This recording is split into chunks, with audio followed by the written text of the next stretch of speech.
السلام علیکم ورحمۃ اللہ وبرکاتہ۔ نحمدہ ونصلی علی رسولہ الکریم، اما بعد فاعوذ باللہ من الشیطان الرجیم، بسم اللہ الرحمن الرحیم۔ عن حکیم ابن معاویہ رضی اللہ تعالی عنہ قال قلت یا رسول اللہ صلی اللہ علیہ وسلم ما حق زوجتی عاہدنا علیہ قال ان تطعمها اذا طعنت وَتَكْسُوهَا إِذَا اكْتَسَيْتَ وَلَا تَضْرِبِ الْوَجْهَ وَلَا تُقَبِّحْ وَلَا تَحْجُرْ إِلَّا فِي الْبَيْتِ۔ حکیم ابن معاویہ رضی اللہ تعالیٰ عنہ نے نبی پاک صلی اللہ علیہ وآلہ وسلم سے کہا کہ یا رسول اللہ، ہماری زوج کا ہم پر کیا حق ہے؟ آپ نے فرمایا کہ جو تم کھاؤ اس کو کھلاؤ، جیسا تم لباس پہنو اس کو ویسا لباس پہناؤ، اور ہرگز اس کے چہرے پر نہ مارو اور ہرگز اس کو گالی گلوچ نہ دو۔ اگر کبھی ناراضگی ہو جائے اور ایک دوسرے سے وقتی علیحدگی اختیار کرو تو صرف گھر میں، یعنی کہ علل اعلان ایک دوسرے سے علیحدگی کا اظہار نہ کرو، جیسا کہ ہم نے پہلے پڑھا، قرآن سے بھی ہم گزر چکے ہیں کہ اگر کوئی عورت نشوز دکھائے، صریحاً خامند کی ایسی بات سے انکار کرے جو کہ جائز تھی، تو اس کو اپنی ناراضگی کا اظہار کرنے کے لیے خامند کو کہا گیا ہے کہ پہلے اپنا بستر اس سے الگ کر لے۔ تو اگر ایسی علیحدگی اختیار کی جائے تو وہ علل اعلان نہیں ہونی چاہیے، یعنی گھر میں ہی وہ اس سے تھوڑا بات کرنے میں محتاط ہو جائیں اور اپنے رویے سے ظاہر کریں کہ وہ اس سے ناراض ہے۔ لیکن جب آپ کسی کے سامنے ہوں، کوئی آپ کے گھر آئے یا معاشرتی طور پر آپ کہیں باہر جا رہے ہوں، کوئی گیٹ ٹوگیدر ہو، تو ہرگز آپ کے اس باہمی اختلاف یا وقتی رنجش کا لوگوں کو پتہ نہیں چلنا چاہیے۔ یہ نبی پاک صلی اللہ علیہ وآلہ وسلم کی سنت کے خلاف ہے۔ اللہ تعالی ہم سب کو ان پر عمل کرنے کی توفیق دے۔ 9واں پارہ۔ اعوذ باللہ من الشیطان الرجیم، بسم اللہ الرحمن الرحیم۔ قال الملأ الذين استكبروا من قومه لنخرجنك يا شعيب والذين آمنوا معك من قريتنا أو لتعودن في ملتنا قال أولو كنا كارهين۔ بسم اللہ الرحمن الرحیم۔ قال الملأ الذين استكبروا من قومه لنخرجنك يا شعيب والذين آمنوا معك۔ تو وہ لوگ جو ان کی قوم کے سرداروں میں سے جو اپنی بڑائی کی گھمنڈ میں مبتلا تھے، اس سے کہا کہ اے شعیب، ہم تجھے اور ان لوگوں کو جو تیرے ساتھ ایمان لائے ہیں اپنی بستی سے نکال دیں۔ یہ انسان کا ہمیشہ سے رویہ رہا ہے کہ کوئی ان کو بھلائی کی بات بتائے تو لوگوں کو آسان بات یہ لگتی ہے کہ بجائے اس کے کہ وہ اس کی بات کو سنیں اور اس پر عمل کرنے کی کوشش کریں، تو آسان بات یہ ہوتی ہے کہ ہم اس کو خود سے الگ کر دیں۔ یہی رویہ پچھلی قوموں کا تھا کہ جو کوئی نبی ان کے پاس آتا، ان کو ہدایت کی تعلیم دیتا، تو ان کی کوشش ہوتی تھی کہ یا تو ان کو قتل کر دیں، یا انہیں برا بھلا کہیں، یا انہیں مل کر اپنی قوم سے، اپنے علاقے سے ان کو نکال دیں۔ ہم تجھے اور ان لوگوں کو تیرے ساتھ جو ایمان لائے ہیں اپنی بستی سے نکال دیں گے، ورنہ تم لوگوں کو ہماری ملت پر واپس آنا ہوگا۔ ایک ملت کے معنی ہوتے ہیں قوم، ملت کے ایک معنی طور طریقہ بھی ہوتا ہے، یعنی یا تو تم ہمارے طریقے پہ واپس آ جاؤ جس طرح سے ہم شرک کرتے ہیں، جن برائیوں میں ہم مبتلا ہیں، یا تو تم ہمارا ان کو کرنے میں ساتھ دو، ورنہ یہاں سے نکل جاؤ۔ ہم بھی دنیا میں بعض اوقات یہ دیکھتے ہیں کہ کچھ ممالک میں اگر کچھ لوگ چلے جاتے ہیں تو وہ اسلامی طور طریقوں پر پابندی عائد ہوتی ہے کہ بچیاں حجاب نہیں کر سکتی، چہرہ نہیں ڈھک سکتی، اور بہت سارے دینی معاملات ہیں جن پر عمل کرنے سے روکا جاتا ہے۔ تو ہمیشہ سے کفار کا یہی طریقہ رہا ہے۔ شعیب نے جواب دیا، کیا زبردستی ہمیں پھیرا جائے گا خواہ ہم راضی نہ ہوں؟ ہم اللہ پر جھوٹ گڑھنے والے ہوں گے اگر تمہاری ملت میں پلٹ آئیں جبکہ اللہ ہمیں اس سے نجات دے چکا، یعنی اللہ نے ہمیں کفر کے طریقوں سے نجات دے دی۔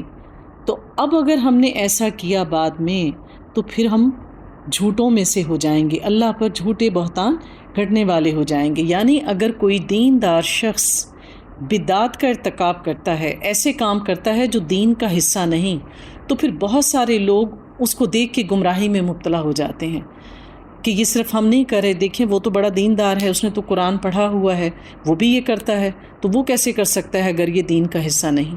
تو اس لیے دین والے جو بھی لوگ دین کا کام کر رہے ہیں یا دنیا کے لیے انہوں نے خود پر دین کا لبادہ اوڑھا ہوا ہے، تو انہیں چاہیے ہے کہ اپنے عمل سے اوروں کو گمراہ نہ کریں۔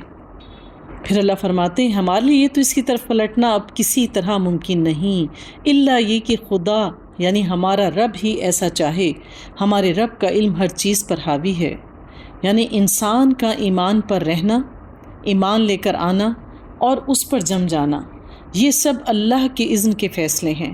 یعنی اگر ہم میں سے کوئی شخص اللہ کے دین پر عمل کرتا ہے تو اس میں ہماری کوئی بڑائی نہیں ہے، یہ اللہ کی دی ہوئی ہدایت ہے جس کی وجہ سے ہم لوگ نیک عمل کرتے ہیں، اور پھر ہم اپنے ہر نیک عمل کرنے کے لیے اللہ ہی کی مدد کے محتاج ہیں۔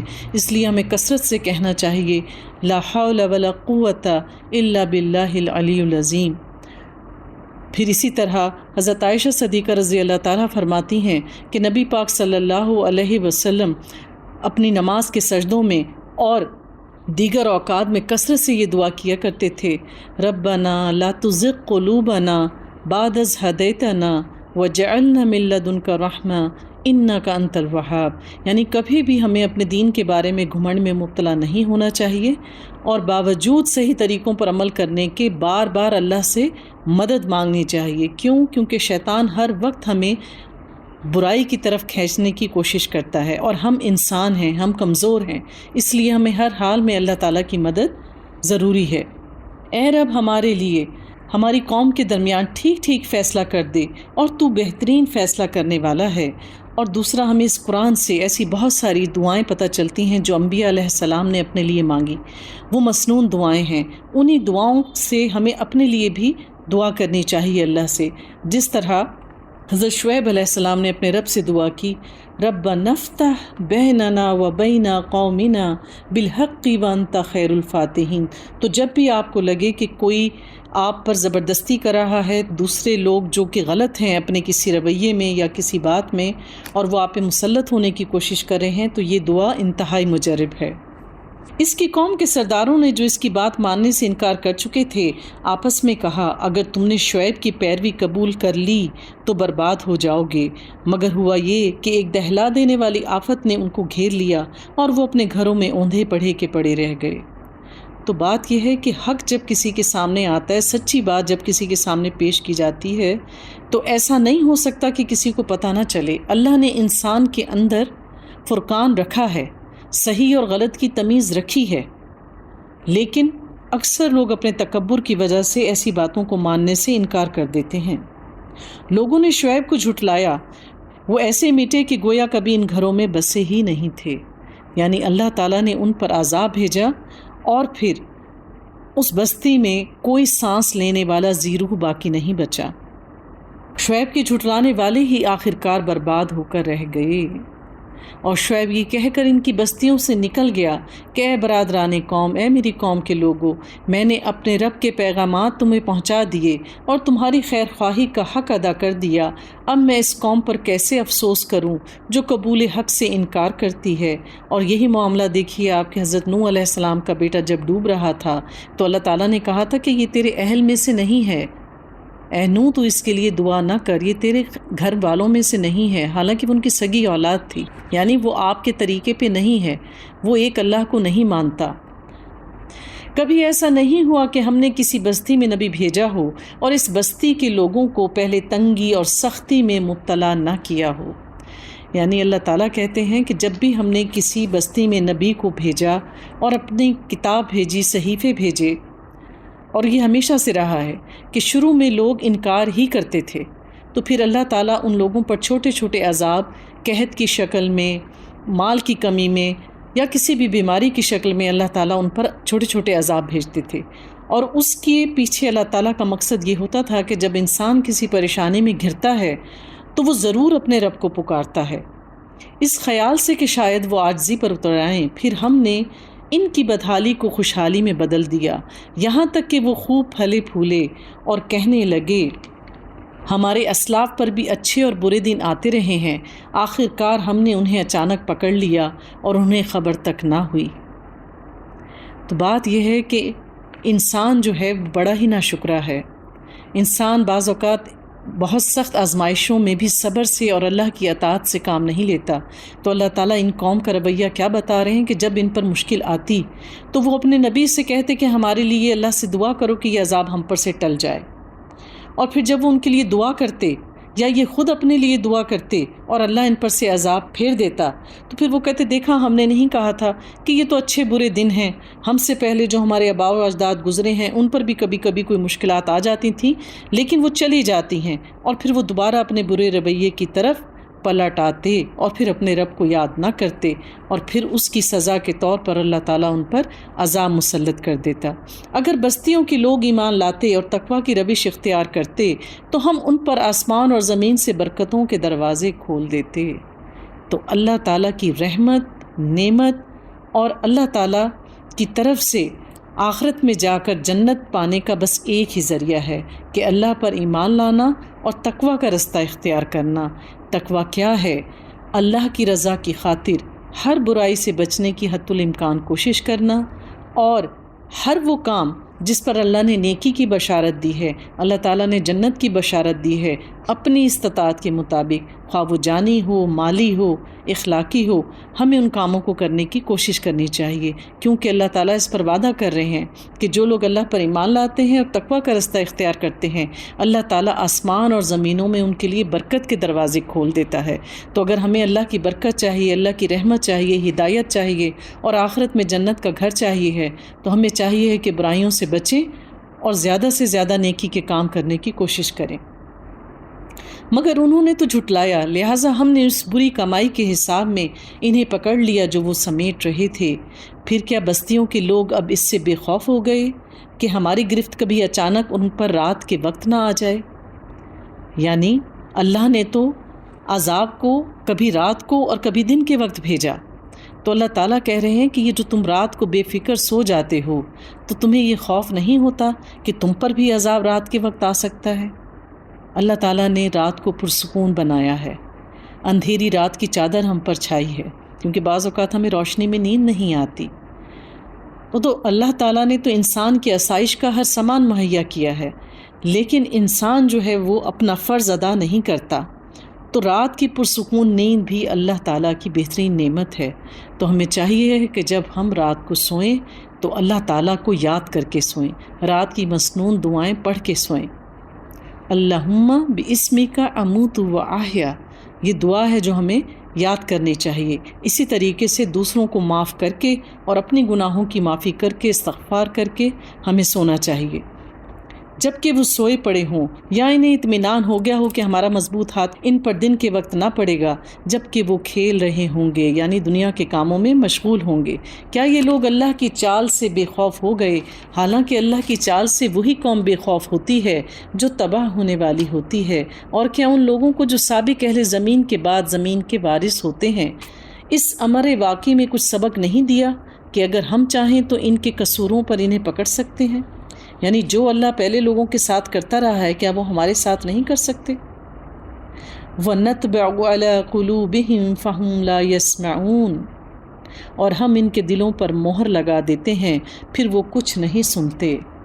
اگر انسان مسلسل اللہ تعالیٰ کی نافرمانی کرتا رہے تو آخرت کا عذاب تو بعد میں آئے گا، لیکن دنیاوی طور پر اس کی ایک نشانی یہ ہے کہ پھر ایسے لوگوں سے اللہ تعالیٰ نیکی کی توفیق چھین لیتے ہیں۔ کسی بھی نیک کام کرنے کی طرف ان کا دل اور دماغ راغب ہی نہیں ہوتا۔ یہ قومیں جن کے قصے ہم تمہیں سنا رہے ہیں تمہارے سامنے مثال موجود ہیں، ان کے رسول ان کے پاس کھلی کھلی نشانیاں لے کر آئے، مگر جس چیز کو وہ ایک دفعہ جھٹلا چکے تھے پھر اسے وہ ماننے والے نہ تھے۔ یعنی ایک بار وہ کسی چیز کا انکار کر دیتے تو پھر وہ اپنی انا کی وجہ سے دوبارہ اس کو نہیں سنتے تھے۔ ہم میں سے بھی بہت سارے لوگ ہیں کہ جب ان کے سامنے کسی بھلائی کی بات کی جائے تو اپنی نخوت کی وجہ سے اس کو نہیں مانتے، یا کوئی اچھی بات ان کو سکھانے کی کوشش کی جائے تو نہیں مانتے۔ بعد میں ان کو احساس ہوتا ہے کہ جو کچھ اس نے کہا یا جو کچھ وہ آفر کر رہا تھا وہ بہتر تھا، لیکن اپنی انا کی وجہ سے سوری نہیں کرتے، اور اس طرح سے بہت ساری بھلائیوں سے ایسے لوگ محروم رہ جاتے ہیں۔ دیکھو اس طرح ہم منکرین حق کے دلوں پر مہر لگا دیتے ہیں۔ ہم نے ان میں سے اکثر میں کوئی پاس عہد نہ پایا، یعنی ان میں سے کوئی بھی لوگ جن کو ہم نے تباہ کیا وہ اپنے وعدوں کے پورے کرنے والے نہیں تھے، بلکہ اکثر کو فاسق ہی پایا۔ ثم بعثنا من بعدهم موسى بآياتنا إلى فرعون وملائه فظلموا بها۔ پھر ان قوموں کے بعد جن کا ذکر اوپر کیا گیا ہے، ہم نے موسیٰ کو اپنی نشانیوں کے ساتھ فرعون اور اس کی قوم کے سرداروں کے پاس بھیجا۔ یعنی شعیب کے بعد اللہ تعالیٰ نے حضرت موسیٰ علیہ السلام کو بحیثیت نبی اور پیغمبر کے مبعوث فرمایا، مگر انہوں نے بھی ہماری نشانیوں کے ساتھ ظلم کیا، پس دیکھو کہ ان مفسدوں کا انجام کیا ہوا۔ یعنی موسیٰ علیہ السلام کا اب آگے ہم ایک طویل تذکرہ پڑھیں گے۔ موسیٰ نے کہا، اے فرعون، میں کائنات کے مالک کی طرف سے بھیجا ہوا آیا ہوں، یعنی میں اللہ کا نبی ہوں، میرا منصب یہی ہے، یعنی اللہ نے میرے ذمے یہ کام لگایا ہے کہ اللہ کا نام لے کر کوئی بات حق کے سوا نہ کہوں، یعنی میں جو بات بھی تم سے کہوں گا وہ حق ہوگی، اور وہی کہوں گا جو میرے اللہ نے مجھے وحی کی ہے۔ میں تم لوگوں کے پاس تمہارے رب کی طرف سے کھلی دلیل پر ماموریت لے کر آیا ہوں، لہٰذا تو بنی اسرائیل کو میرے ساتھ بھیج دے۔ بنی اسرائیل قوم دراصل پہلے ایک مسلمان قوم تھی جس پر فرعون کا قبضہ تھا، اور اس نے اس پوری قوم کو اپنا غلام بنا رکھا تھا۔ فرعون نے کہا، اگر تو کوئی نشانی لایا ہے اور اپنے دعووں میں سچا ہے تو اسے پیش کر۔ جس طرح نبی پاک صلی اللہ علیہ وآلہ وسلم سے مشرکین مکہ کہتے تھے کہ کوئی معجزہ دکھاؤ، تو فرعون نے بھی اس دور میں آپ سے کہا کہ ہم کیسے مانیں کہ تو اللہ کا نبی بن گیا جبکہ تم نے ساری عمر میرے پاس پرورش پائی، میرے گھر میں رہا۔ تو پھر موسیٰ علیہ السلام کو اللہ تعالیٰ نے 2 معجزات دیے تھے، ایک ید بیضا یعنی چمکتا ہوا سفید ہاتھ جس کو آپ اپنی بغل میں ڈالتے تھے، باہر نکالتے تھے تو وہ دودھیا سفید چمکتا ہوا ہو جاتا تھا، اور اسی طرح ایک عصا عطا کیا تھا جس سے آپ مختلف قسم کی نشانیاں دکھاتے تھے، اور اگر اس کو زمین پہ پھینکتے تھے تو وہ ایک اژدہے کی شکل اختیار کر لیتا تھا۔ تو موسیٰ نے اپنا عصا پھینکا اور یکا یک وہ ایک جیتا جاگتا اژدہا بن گیا۔ اس نے اپنی جیب سے ہاتھ نکالا اور سب دیکھنے والوں کے سامنے وہ چمک رہا تھا۔ یہ سب کچھ دیکھ کر قال الملأ من قوم فرعون ان ھذا لساحر علیم، اس پر فرعون کی قوم کے سرداروں نے آپس میں کہا، یقیناً یہ شخص بڑا ماہر جادوگر ہے، تمہیں تمہاری زمین سے بے دخل کرنا چاہتا ہے، اب کہو کیا کہتے ہو۔ پھر ان سب نے فرعون کو مشورہ دیا کہ اسے اور اس کے بھائی کو انتظار میں رکھیے اور تمام شہروں میں ہرکارے بھیج دیں کہ ہر ماہر فن جادوگر کو اکٹھا کر کے لے آئیں۔ تو بات یہ ہے کہ اس دور میں جو فرعون کا دور تھا اس میں جادو اپنے عروج پر تھا، یعنی ان لوگوں کو جادو کرنے میں بہت زیادہ مہارت حاصل تھی۔ تو اللہ تعالیٰ کی یہ حکمت رہی ہے کہ جس دور میں لوگ جس قسم کی باتوں سے مرعوب ہوتے ہیں، اللہ تعالیٰ نے اپنے نبیوں کو اسی سے متعلق معجزے دے کر بھیجا تھا۔ تو اس نے کیا کیا کہ تمام شہروں میں ہرکارے بھیج دیے اور ہر ماہر فن جادوگر کو آپ کے پاس اکٹھا کر کے لے آئیں۔ چنانچہ جادوگر فرعون کے پاس آ گئے، انہوں نے کہا اگر ہم غالب رہے تو ہمیں اس کا صلہ تو ضرور ملے گا۔ اب آپ اس میں فرق دیکھیے کہ فرعون نے اپنے تمام شہروں میں اپنے ہلکارے بھیجے اور سب سے ماہر جادوگروں کو اپنے پاس اکٹھا کیا۔ جادوگروں نے آتے ہی فرعون سے دعویٰ کیا کہ اگر ہم موسیٰ کو ہرا دیں اپنے جادو کے زور پر تو ہمیں اس کے بدلے میں کیا ملے گا۔ تو جو لوگ دنیا دار ہوتے ہیں انہیں دنیا کا فائدہ ہر صورت چاہیے ہوتا ہے، وہ بدلے کے طور پہ مانگتے ہیں۔ آپ نے مشاہدہ کیا ہوگا کہ جو لوگ آج کل جادو کرتے ہیں، خاص طور پر جو کالا علم وغیرہ کرتے ہیں اور اس قسم کے گھنونے کام کرتے ہیں، وہ لوگوں سے بڑی بڑی رقوم لیتے ہیں بدلے میں۔ لیکن جو لوگ دین کا کام کرتے ہیں، جو لوگ لوگوں کی اصلاح کرتے ہیں، لوگوں کے لیے دل سے مخلص ہوتے ہیں کہ وہ ہدایت کے رستے پر آ جائیں، وہ لوگوں سے کسی بھی قسم کے صلے کی توقع نہیں رکھتے۔ فرعون نے جواب دیا، ہاں اگر تم مقرب بارگاہ ہوگے، یعنی اگر تم نے موسیٰ کو ہرا دیا تو میں تمہیں اپنے دربار میں بہترین مقام دوں گا۔ پھر انہوں نے موسیٰ سے کہا، تم پھینکتے ہو یا ہم پھینکیں؟ موسیٰ نے جواب دیا، تم ہی پھینکو۔ یعنی جادو ظاہر کرنے کی بات تھی کہ پہلے تم اپنے ٹرکس دکھاتے ہو کہ ہم اپنے دکھائیں۔ تو موسیٰ علیہ السلام نے انتہائی حکمت کے تحت یہ جواب دیا کہ نہیں، پہلے تم پھینکو۔ اگر ہم کسی بات میں فیصلہ کرنے کے لیے کسی جگہ پر اکٹھے ہوں اور مختلف لوگ الگ الگ قسم کی رائے رکھتے ہوں تو پھر بہتر ہوتا ہے کہ آپ سامنے والے فریق کی بات پہلے سے سن لیں کہ آیا اس کے دل میں اور دماغ میں کیا خیالات ہیں۔ جب کوئی شخص اپنے خیالات بیان کر دیتا ہے تو پھر سامنے والے کے لیے یہ آسان ہو جاتا ہے کہ وہ اس کے ذہن کے مطابق، اس کی سوچ کے مطابق اپنی طرف سے ایک بہترین لاہ عمل پیش کرے۔ ہمیں اس سے یہ بات سیکھنے کی بھی تربیت ہو رہی ہے اس طریقے سے۔ تو آپ نے موسیٰ نے جواب دیا، تم ہی پھینکو۔ انہوں نے جو اپنے آنچرے پھینکے تو نگاہیں مسحور اور دلوں کو خوف زدہ کر دیا۔ اس دن کہا جاتا ہے کہ نوروز تھا، ایک قسم کی ان کی عید کا دن تھا۔ سارے شہر کے لوگوں کو ایک اسٹیڈیم جیسی جگہ پر اکٹھا کر لیا گیا اور 70,000 کے قریب جو جادوگر تھے وہاں آئے تھے اپنے اپنا جادو لے کر، یعنی ایک بہت بڑا تماشا لگایا گیا تھا اور بڑا ہی زبردست جادو بنا لائے۔ ہم نے موسیٰ کو اشارہ کیا کہ پھینک اپنا عصا، یعنی اللہ کی طرف سے وحی آئی کہ موسیٰ اب تم اپنا عصا پھینکو۔ اس کا پھینکنا تھا کہ آن کی آن میں وہ اس کے جھوٹے طلسم کو نگلتا چلا گیا۔ جیسے ہی موسیٰ علیہ السلام نے اپنا عصا پھینکا، وہ اژدہا ان کے جھوٹے سانپوں کو ایک ہی وقت میں نکل گیا۔ اس طرح جو حق تھا وہ ثابت ہوا اور جو کچھ انہوں نے بنا رکھا تھا وہ باطل ہو کر رہ گیا۔ فرعون اس کے ساتھ ہی میدان مقابلے میں مغلوب ہوئے اور فتح مند ہونے کی بجائے الٹے ذلیل و خوار ہو گئے، اور جادوگروں کا یہ حال ہوا کہ گویا کسی چیز نے ان کے اندر انہیں سجدے میں گرا دیا، یعنی وہ دل سے قائل ہو گئے کہ واقعی ہم جادوگر ہیں اور جو کچھ موسیٰ نے دیا وہ اللہ کا معجزہ ہے۔ تو وہ کہنے لگے، قالوا آمنا برب العالمین رب موسیٰ و ہارون، کہنے لگے ہم نے مان لیا رب العالمین کو، اس رب کو جو تمام جہانوں کا پیدا کرنے والا ہے، اور اس رب کو جس کی موسیٰ اور ہارون عبادت کرتے ہیں، جو ان کا بھی رب ہے۔ فرعون نے کہا، تم اس پر ایمان لے آئے قبل اس کی کہ میں تمہیں اجازت دوں؟ یعنی فرعون خود کو کہا کرتا تھا، انا ربکم الاعلی، میں تمہارا سب سے بڑا رب ہوں۔ تو اس بات سے اس کی انا پہ ضرب لگی کہ میں نے تمہیں ابھی اجازت نہیں دی، مجھ سے پوچھے بغیر تم ایمان لے آئے۔ یقیناً یہ کوئی خفیہ سازش تھی جو تم لوگوں نے اس دارالسلطنت میں کی۔ یعنی اس نے کہا کہ تم دراصل میرے ملک کے جادوگر نہیں ہو، تم درپردہ موسیٰ اور ہارون کے ہی ملے ہوئے دوست ہو، جو تم لوگوں کو اس دارالسلطنت میں کی تاکہ اس کے ملکوں کے اقتدار کو تم بے دخل کر دو مجھے۔ اچھا، تو اس کا نتیجہ اب تمہیں معلوم ہوا جاتا ہے، میں تمہارے ہاتھ پاؤں مخالف سمتوں سے کٹوا دوں گا اور اس کے بعد تم سب کو سولی چڑھا دوں گا۔ یعنی اس نے فیصلہ کیا کہ جو اس وقت ایمان لایا ہے میں ان کے ہاتھ اور پاؤں الگ الگ سائڈوں سے کاٹوں گا، یعنی سیدھا ہاتھ اور بایاں پاؤں، یا بایاں ہاتھ اور سیدھا پاؤں، کیونکہ اگر دونوں چیزیں ایک ہی سمت سے کاٹی جائیں تو انسان مر جاتا ہے، اور اتنی تکلیف کے ساتھ زندہ رہنا انسان کے لیے تکلیف کا بھی باعث ہے اور ذلت کا بھی۔ سو اس نے ان کو ذلیل کرنے کا یہ طریقہ نکالا۔ کہا جاتا ہے اس سے پہلے نہ کسی کو کبھی سولی چڑھائی گئی تھی اور نہ کبھی اس قسم کی کوئی سزا دی گئی تھی۔ یہ طریقہ سب سے پہلے فرعون نے ایجاد کیا۔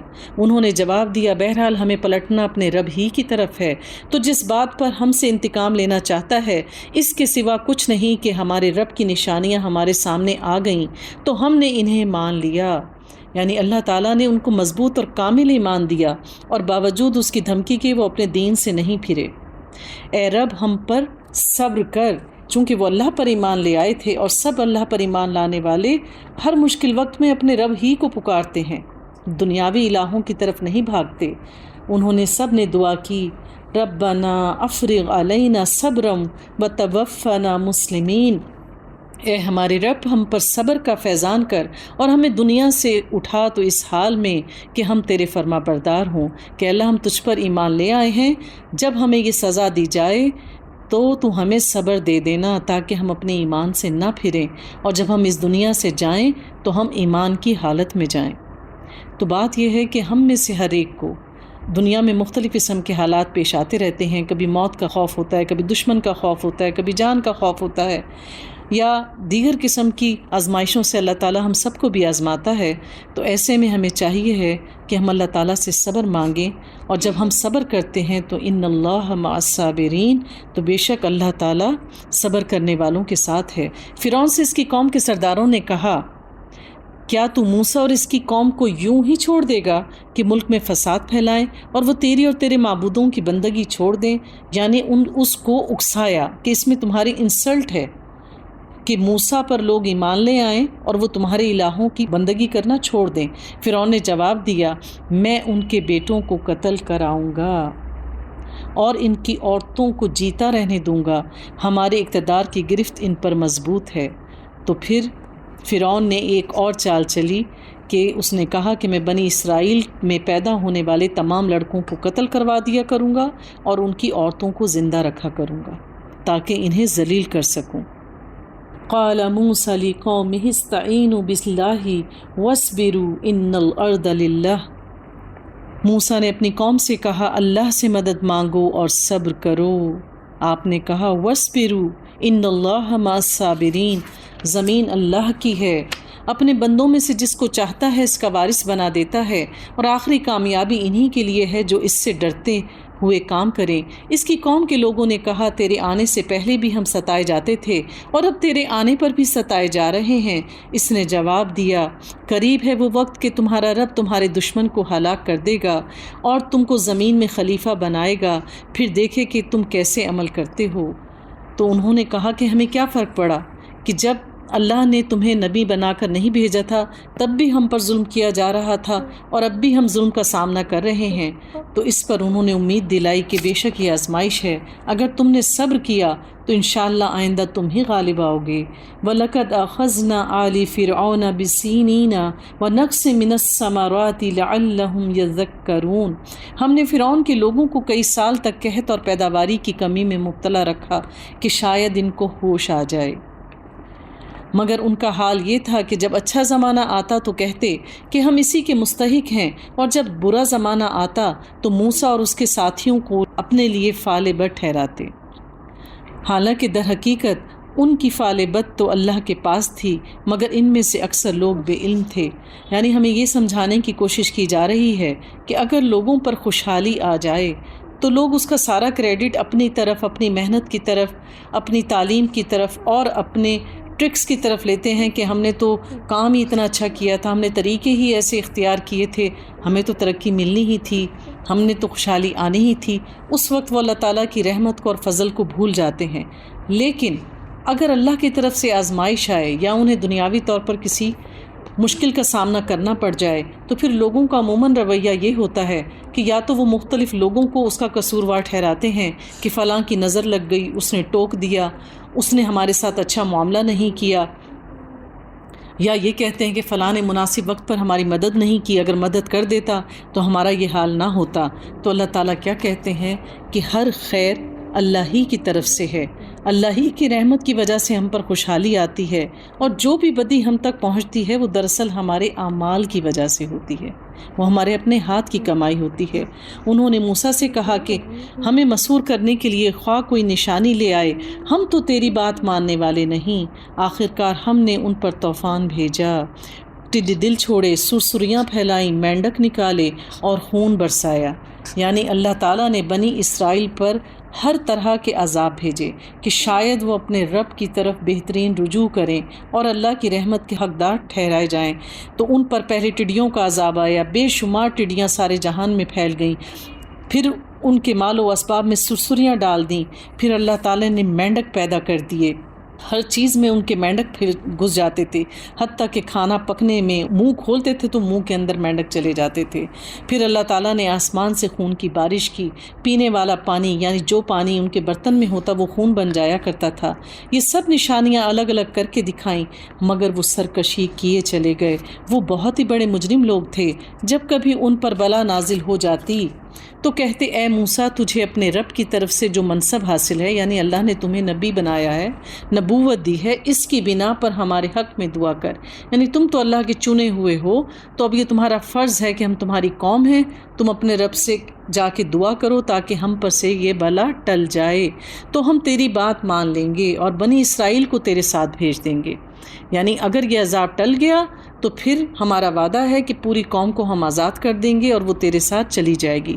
مگر جب ہم ان پر سے اپنا عذاب ایک وقت مقررہ تک کے لیے جس کو وہ بہرحال پہنچنے والے تھے ہٹا لیتے تو وہ یک لخت اپنے عہد سے پھر جاتے، دوبارہ اپنی روش پر آ جاتے۔ تو خدارا میری آپ سب لوگوں سے اپیل ہے کہ یہ کرونا کا وائرس بھی اللہ تعالیٰ کی طرف سے ایک آزمائش ہے اور عذاب کی شکل ہے۔ ہم میں سے عموماً لوگ اب اللہ کی طرف رجوع کر رہے ہیں، اللہ سے دعا کر رہے ہیں، تو ہمیں چاہیے کہ جب ہم اپنے نارمل حالات میں آ جائیں تو ہم اگر اللہ کے اذکار کرتے ہیں، نمازوں کی طرف ہمارا رخ اللہ کرے کہ سب کا ہو گیا ہو، تو ہرگز ہم اپنی نیک روش سے پیچھے نہ ہٹیں۔ تب ہم نے ان سے انتقام لیا اور انہیں سمندر میں غرق کر دیا، کیونکہ انہوں نے ہماری نشانیوں کو جھٹلایا تھا اور ان سے بے پرواہ ہو گئے تھے۔ وَأَوْرَثْنَا الْقَوْمَ الَّذِينَ كَانُوا يُسْتَضْعَفُونَ مَشَارِقَ الْأَرْضِ وَمَغَارِبِهَا الَّتِي بَارَكْنَا فِيهَا، اور ان کی جگہ ہم نے ان لوگوں کو جو کمزور بنا کر رکھے گئے تھے اس سرزمین کے مشرق و مغرب کا وارث بنا دیا جس نے ہم نے برکتوں سے مالا مال کیا تھا۔ وَتَمَّتْ كَلِمَاتُ رَبِّكَ الْحُسْنَى عَلَى بَنِي إِسْرَائِيلَ بِمَا صَبَرُوا، اس طرح بنی اسرائیل کے حق میں تیرے رب کا وعدہ خیر پورا ہوا کیونکہ انہوں نے صبر سے کام لیا تھا، اور ہم نے فرعون اور اس کی قوم کا وہ سب کچھ برباد کر دیا جو وہ بناتے اور چڑھاتے تھے۔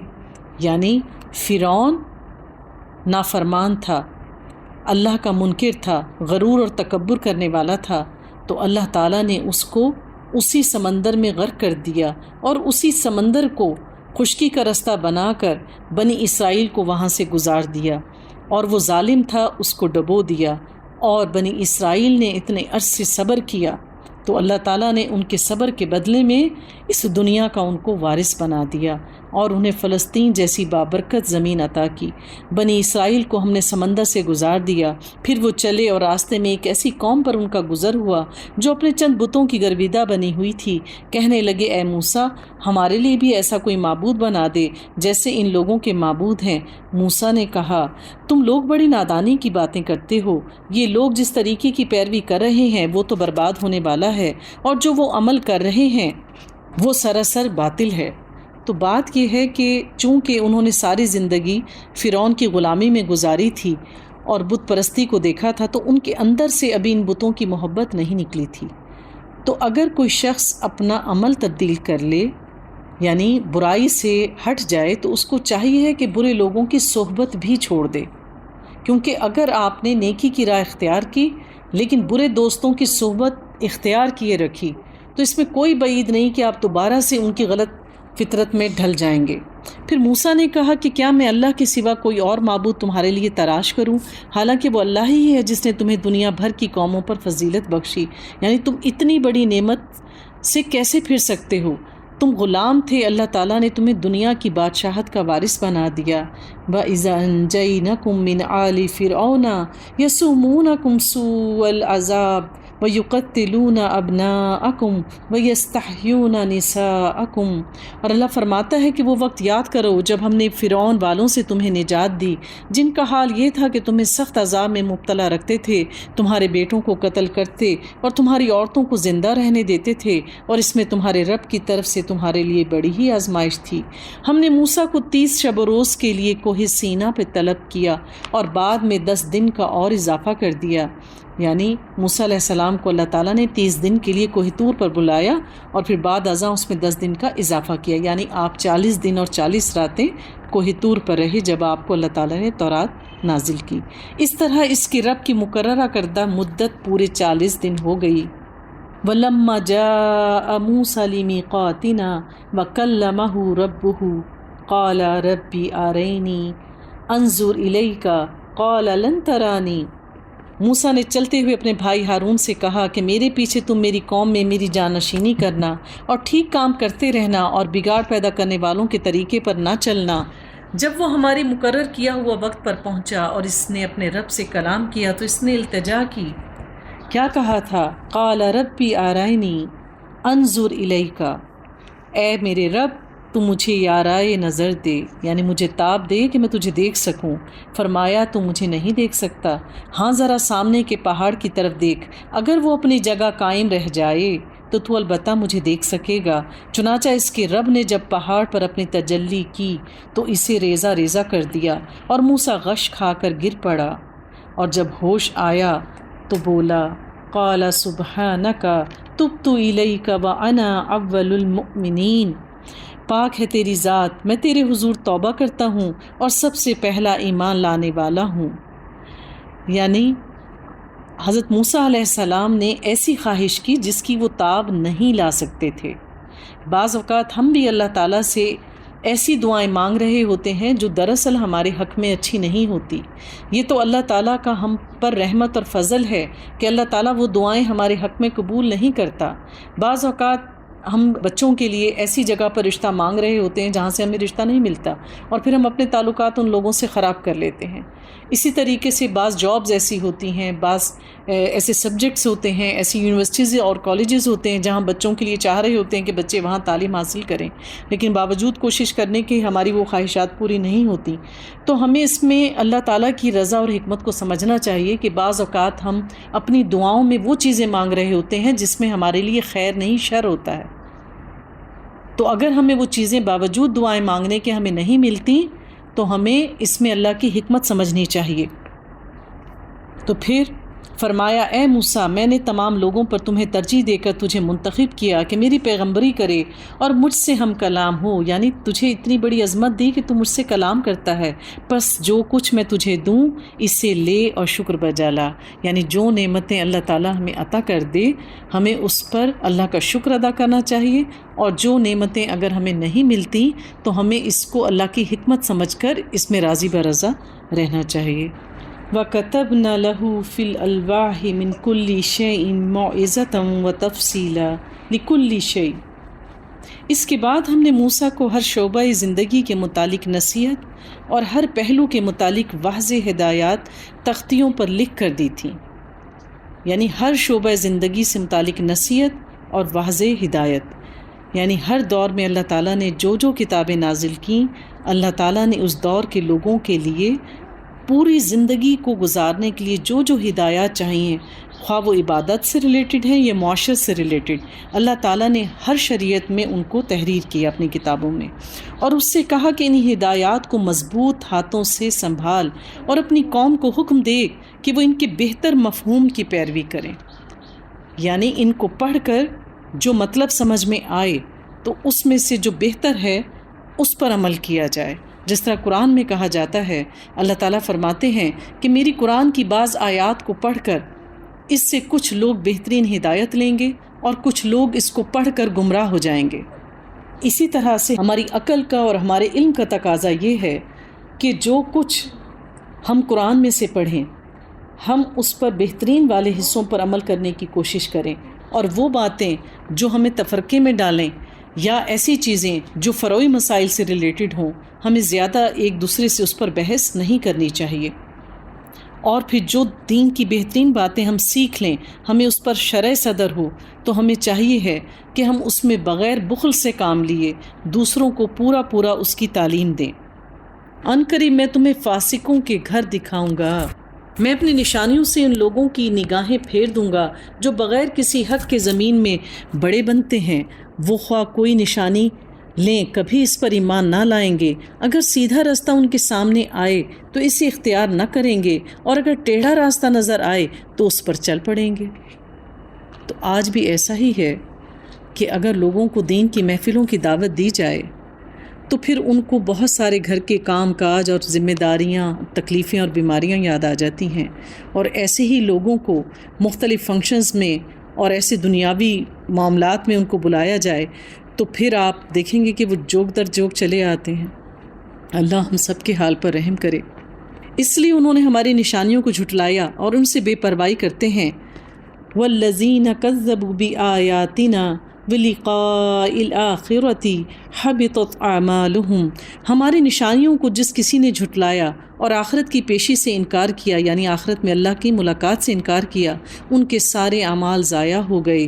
کیا لوگ اس کے سوا کچھ اور جزا پا سکتے ہیں؟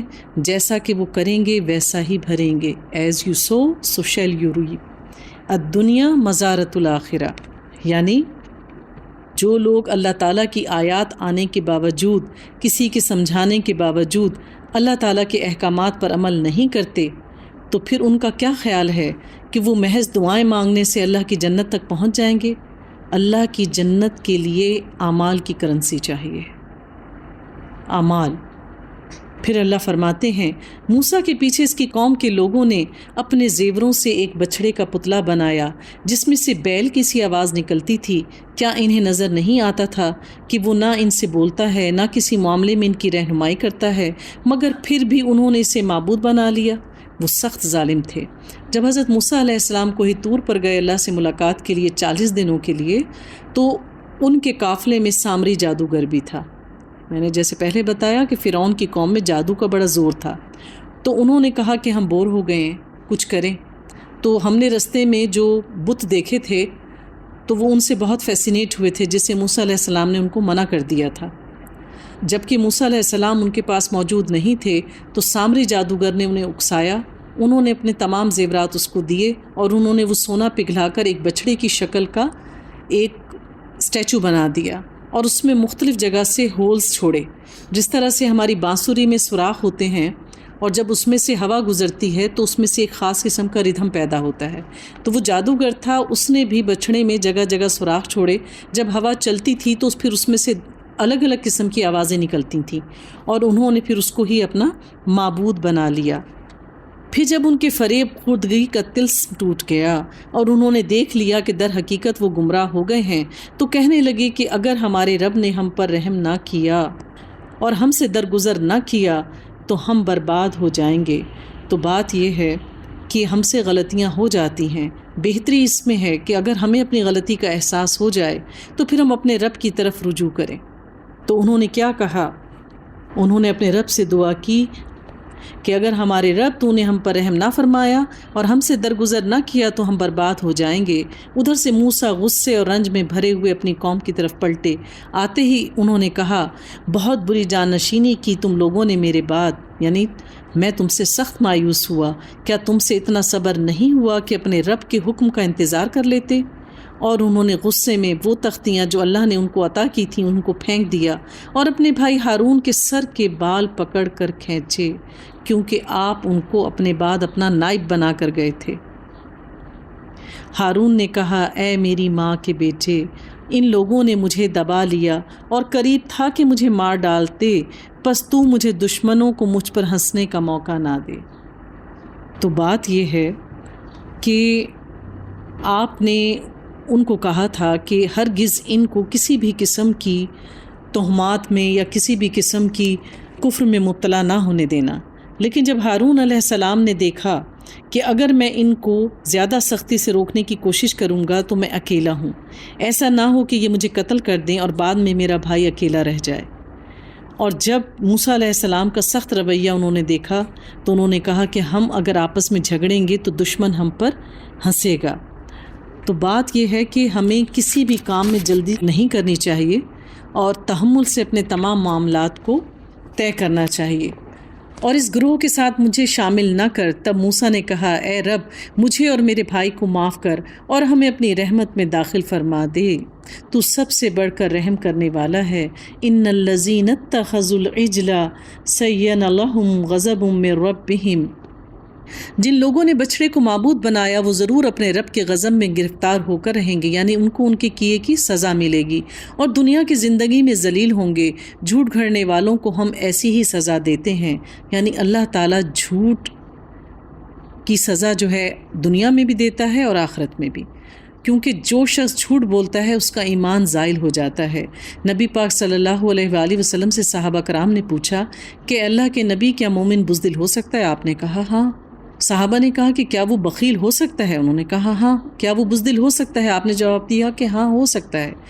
تو انہوں نے پوچھا کہ کیا وہ جھوٹا ہو سکتا ہے؟ آپ نے کہا ہرگز نہیں۔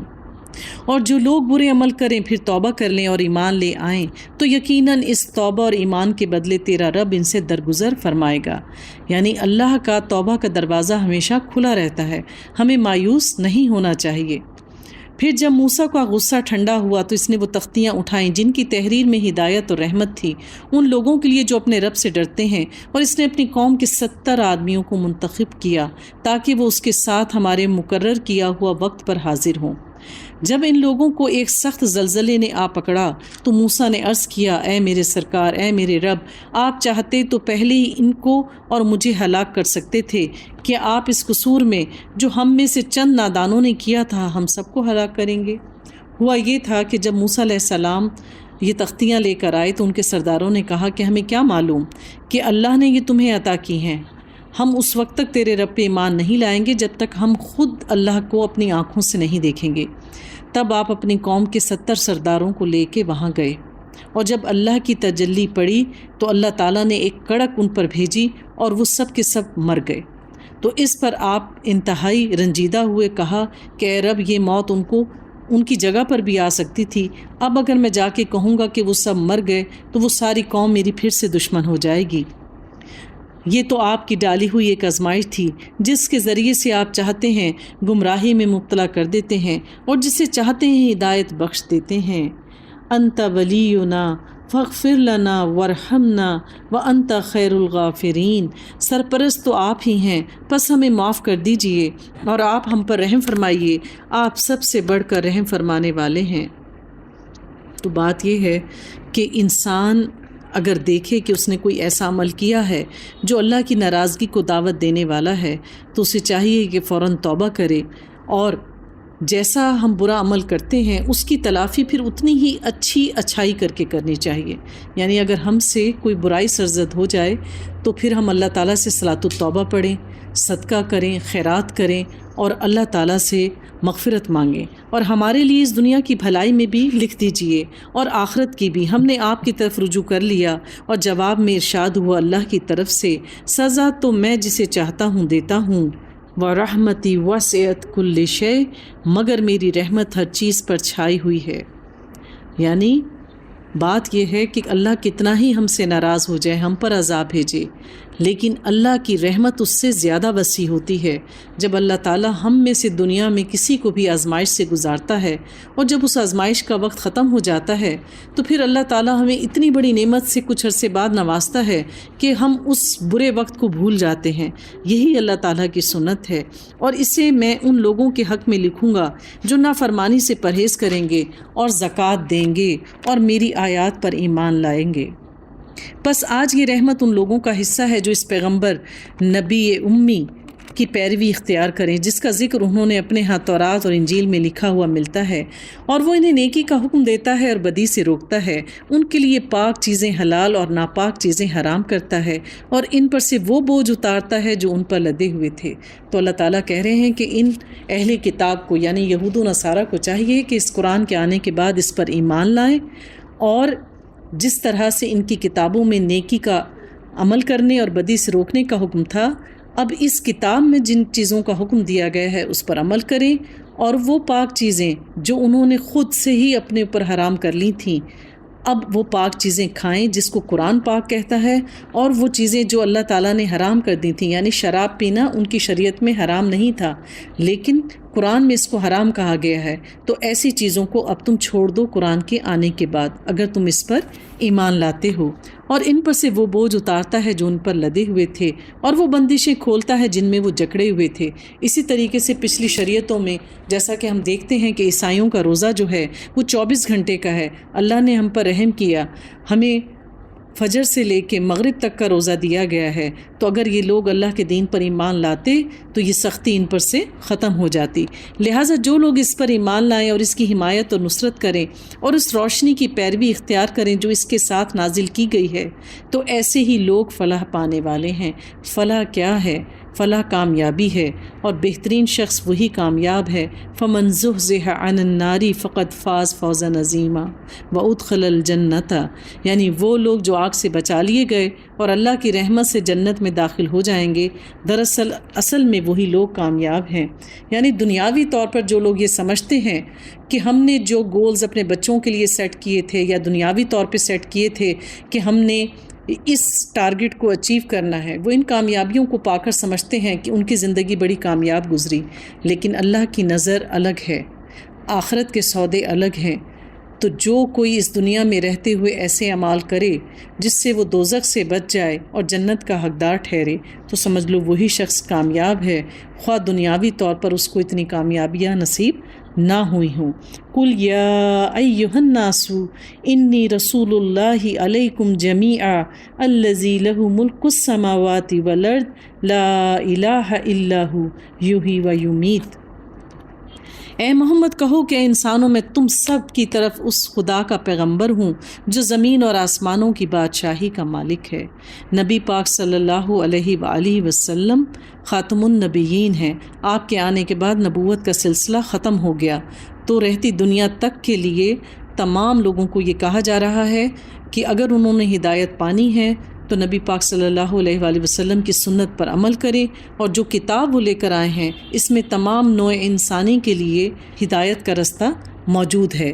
یعنی دنیاوی طور پر بھی اگر کسی معاملے میں ہدایت پانی ہے تو اسی کتاب کی طرف رجوع کیا جا سکتا ہے۔ اسی طریقے سے دین کے معاملات میں، عبادات کے معاملات میں بھی ہمیں نبی پاک کی سنت، حدیث اور قرآن سے ہدایت ملتی چاہیے۔ اس کے سوا کوئی خدا نہیں، وہی زندگی بخشتا ہے اور وہی موت دیتا ہے، پس ایمان لاؤ اللہ پر اور اس کے بھیجے ہوئے نبی امی پر۔ ایک درود یہ بھی ہے، اللہم صلی وسلم علی النبی الامی، اور جو اللہ اور اس کے ارشادات کو مانتا اور پیروی اختیار کرو، اس کی امید ہے کہ تم راہ راست پالو گے۔ یعنی جو سنت پر عمل کرے گا، کتاب پر عمل کرے گا، تو یہی ہدایت پانے والے لوگ ہیں۔ وَمِن قَوْمِ مُوسَىٰ أُمَّةٌ وَيَهْدُونَ بِالْحَقِّ وَبِهِ يَعْدِلُونَ۔ موسیٰ کی قوم میں ایک گروہ ایسا بھی تھا جو حق کے مطابق ہدایات کرتا تھا اور حق ہی کے مطابق انصاف کرتا تھا۔ یعنی ہر دور میں کتاب پر پورے عمل کرنے والے لوگ بھی موجود رہے ہیں اور اس کی نافرمانی کرنے والے بھی، اور ہم نے اس قوم کو 12 گھرانوں میں تقسیم کر کے انہیں مستقل گروہوں کی شکل دی تھی۔ اللہ تعالیٰ نے موسیٰ علیہ السلام یعنی بنی اسرائیل میں سے 12 قسم کی قومیں یعنی شاخیں الگ کی تھیں۔ یعنی حضرت یعقوب علیہ السلام کے 12 بیٹے تھے اور ان 12 سے اللہ تعالیٰ نے 12 نسلیں الگ الگ چلائیں۔ اور جب موسیٰ سے اس کی قوم نے پانی مانگا تو ہم نے اس کو اشارہ کیا کہ فلاں چٹان پر اپنی لاٹھی مارو، چنانچہ اس چٹان سے یک 12 چشمے پھوٹ نکلے۔ یہ بھی اللہ تعالیٰ کا ایک معجزہ تھا، اور ہر گروہ نے اپنے پانی پینے کی جگہ متعین کر لی۔ یعنی 12 گروہ تھے، 12 چشمے نکلے اور ہر گروہ کے لیے ایک چشمہ مقرر کر دیا گیا۔ ہم نے ان پر بادل کا سایہ کیا، یہ بھی اللہ کی رحمت تھی، اور ان پر من و سلوہ اتارا، پکا پکایا کھانا صبح شام ان پر نازل ہوتا تھا آسمان سے۔ کھاؤ وہ پاک چیزیں جو ہم نے تم کو بخشی ہیں، مگر اس کے بعد انہوں نے جو کچھ کیا تو ہم پر ظلم نہیں کیا بلکہ آپ اپنے اوپر ظلم کرتے رہے۔ یعنی اگر انہوں نے من و سلوہ کا انکار کیا، اللہ سے ککڑی اور ساگ مانگا، یعنی ادنا چیزیں مانگی اللہ کی بہترین نعمتوں کے بدلے، تو پھر انہوں نے خود اپنے اوپر ظلم کیا۔ یعنی اللہ تعالیٰ جو کچھ ہمیں نوازتا ہے ہمیں اس پر اللہ کا شکر ادا کرنا چاہیے۔ یاد کرو وہ وقت جب ان سے کہا گیا تھا کہ اس بستی میں جا کر بس جاؤ اور اس کی پیداوار سے اپنے حسب منشا روزی حاصل کرو، اور ہتتن کہتے جاؤ، اور شہر کے دروازے میں سجدہ ریز ہوتے ہوئے داخل ہونا۔ یہ ہم نے پہلے پڑھ لیا ہے کہ اللہ تعالیٰ نے ان کو ہدایت کی تھی کہ تم جب اس شہر میں داخل ہو تو ہتتن کہنا کہ اے اللہ رب ہمیں بخش دے، ہم پر رحم فرما، ہم تمہاری خطائیں معاف کریں گے اور نیک رویہ اختیار کرنے والوں کو مزید فضل سے نوازیں گے۔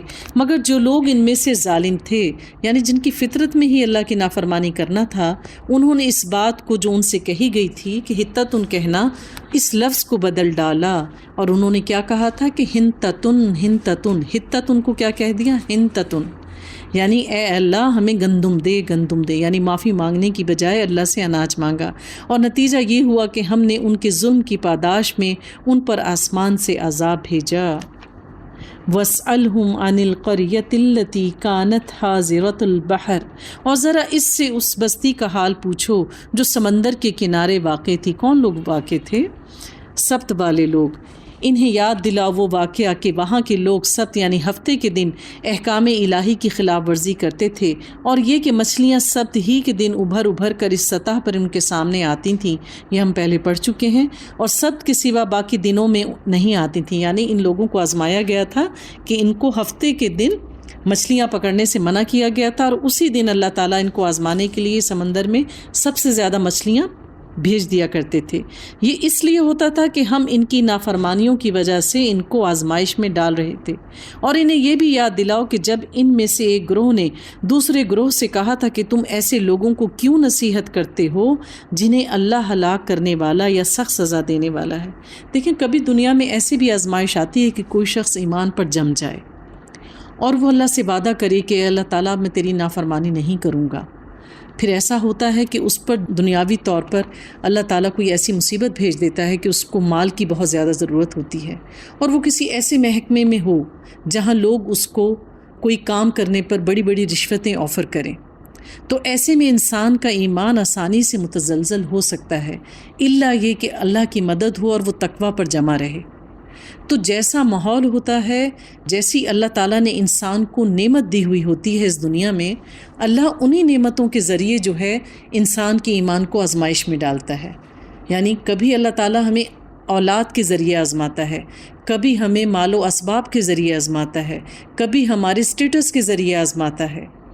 یعنی جو لوگ بھی اللہ کے دین کے دعوے دار ہوتے ہیں، اللہ کے دین کے لیے نکلتے ہیں، اللہ کے دین والے ہونے کا دعویٰ کرتے ہیں، تو پھر اللہ تعالیٰ نے جو نعمتیں ان کو دی ہوئی ہوتی ہیں یا جو نعمتیں ان کو محبوب ہوتی ہیں، اللہ انہی کے ذریعے پھر ان پر آزمائش ڈالتا ہے۔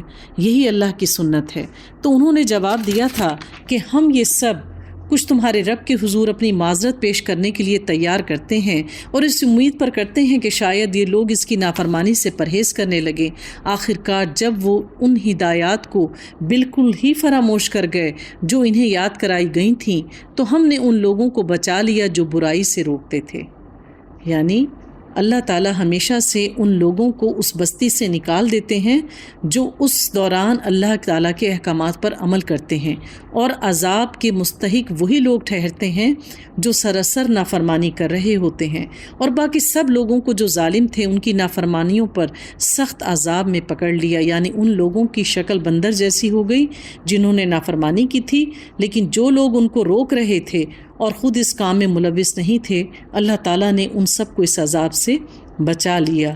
سرکشی کے ساتھ وہی کام کیے چلے گئے جس سے انہیں روکا گیا تھا۔ تو ہم نے کہا، کیا کہا؟ قُلْنَا لَهُمْ كُونُوا قِرَادَةً خَاسِئِينَ، تو ہم نے کہا کہ بندر ہو جاؤ، ذلیل اور خوار۔ اور یاد کرو جب کہ تمہارے رب نے اعلان کر دیا کہ وہ قیامت تک برابر ایسے لوگ بنی اسرائیل پر مسلط کرتا رہے گا جو ان کو بدترین عذاب دیں گے۔ پھر اس قوم پر یہ عذاب آیا کہ تم پر جب بھی کوئی حکمران آئے گا وہ تم پر سخت اور جابر حکمران آئیں گے۔ یقیناً تمہارا رب سزا دینے میں تیز دست ہے، یقیناً وہ درگزر اور رحم سے بھی کام لینے والا ہے۔ وَقَطَعْنَهُمْ فِي الْأَرْضِ أُمَمًا مِّنْهُمُ الصَّالِحُونَ وَمِنْهُمْ دُونَ ذَلِكَ، اور ہم نے ان کو زمین میں ٹکڑے ٹکڑے کر کے بہت سی قوموں میں تقسیم کر دیا۔ کچھ لوگ ان میں سے نیک تھے اور کچھ ان سے مختلف یعنی بہتر عمل کرنے والے تھے، اور ہم ان کو اچھے اور برے حالات سے آزمائش میں مبتلا کرتے رہتے ہیں۔ تو بات یہ ہے کہ اگر ہم فرقوں میں بٹ جاتے ہیں تو بحیثیت امت مسلمہ ہماری قوت کمزور ہو جاتی ہے، لیکن جو لوگ جڑے رہتے ہیں اپنے نظریے میں یا کسی بھی ایم میں، وہ سب متحد ہوتے ہیں، تو اس جماعت پر جو ہے وہ اللہ کا ہاتھ ہوتا ہے۔ یعنی جو لوگ متحد ہوتے ہیں کسی پازیٹیو کام کو کرنے میں، تو ان کے ساتھ اللہ تعالیٰ کی مدد بھی شامل حال ہو جاتی ہے۔ نبی پاک صلی اللہ علیہ وآلہ وسلم نے فرمایا کہ تم جماعت کو لازم پکڑو، بے شک بھیڑیا دور اکیلی رہ جانے والی بھیڑ کو کھا جاتا ہے۔ اسی طرح سے خاندانی معاملات میں اگر کچھ خاندان کے لوگ باہم یکجا ہوتے ہیں تو پھر چھوٹے موٹے لوگ جو ان کو نقصان پہنچانے کا ارادہ کرتے ہیں وہ اپنے ان برے عزائم سے ہمیشہ باز رہتے ہیں۔ پھر اسی طریقے سے اللہ تعالیٰ فرماتے ہیں اور ہم ان کو اچھے اور برے حالات سے آزمائش میں مبتلا کرتے ہیں کہ شاید یہ پلٹ آئیں۔ پھر اگلی نسلوں کے بعد ایسے ناخلف ان کے جانشین ہوئے جو کتاب الہی کے وارث ہو کر اسی دنیائے فانی کے فائدے سمیٹتے رہے ہیں اور کہہ دیتے ہیں کہ توقع ہے کہ وہ ہمیں معاف کر دے گا، اور اگر وہی متاع دنیا سامنے آتی ہے تو وہ اس کی طرف لپک جاتے ہیں۔ بات یہ ہے کہ ہر چیز کا وارث ہوتا ہے، کسی نہ کسی کا کوئی نہ کوئی وارث ہوتا ہے۔ تو جو لوگ دین کے وارث ہوتے ہیں، یعنی ہم میں سے جو لوگ دین کا کام کرتے ہیں، اگر وہ اپنے پیچھے اپنی اولاد پر، اپنے شاگردوں پر محنت کریں تو یقیناً وہ ان کے بہترین وارث ثابت ہوتے ہیں، اور پھر وہ اللہ کے دین کے کام کو بہترین طریقے سے آگے پھیلاتے ہیں۔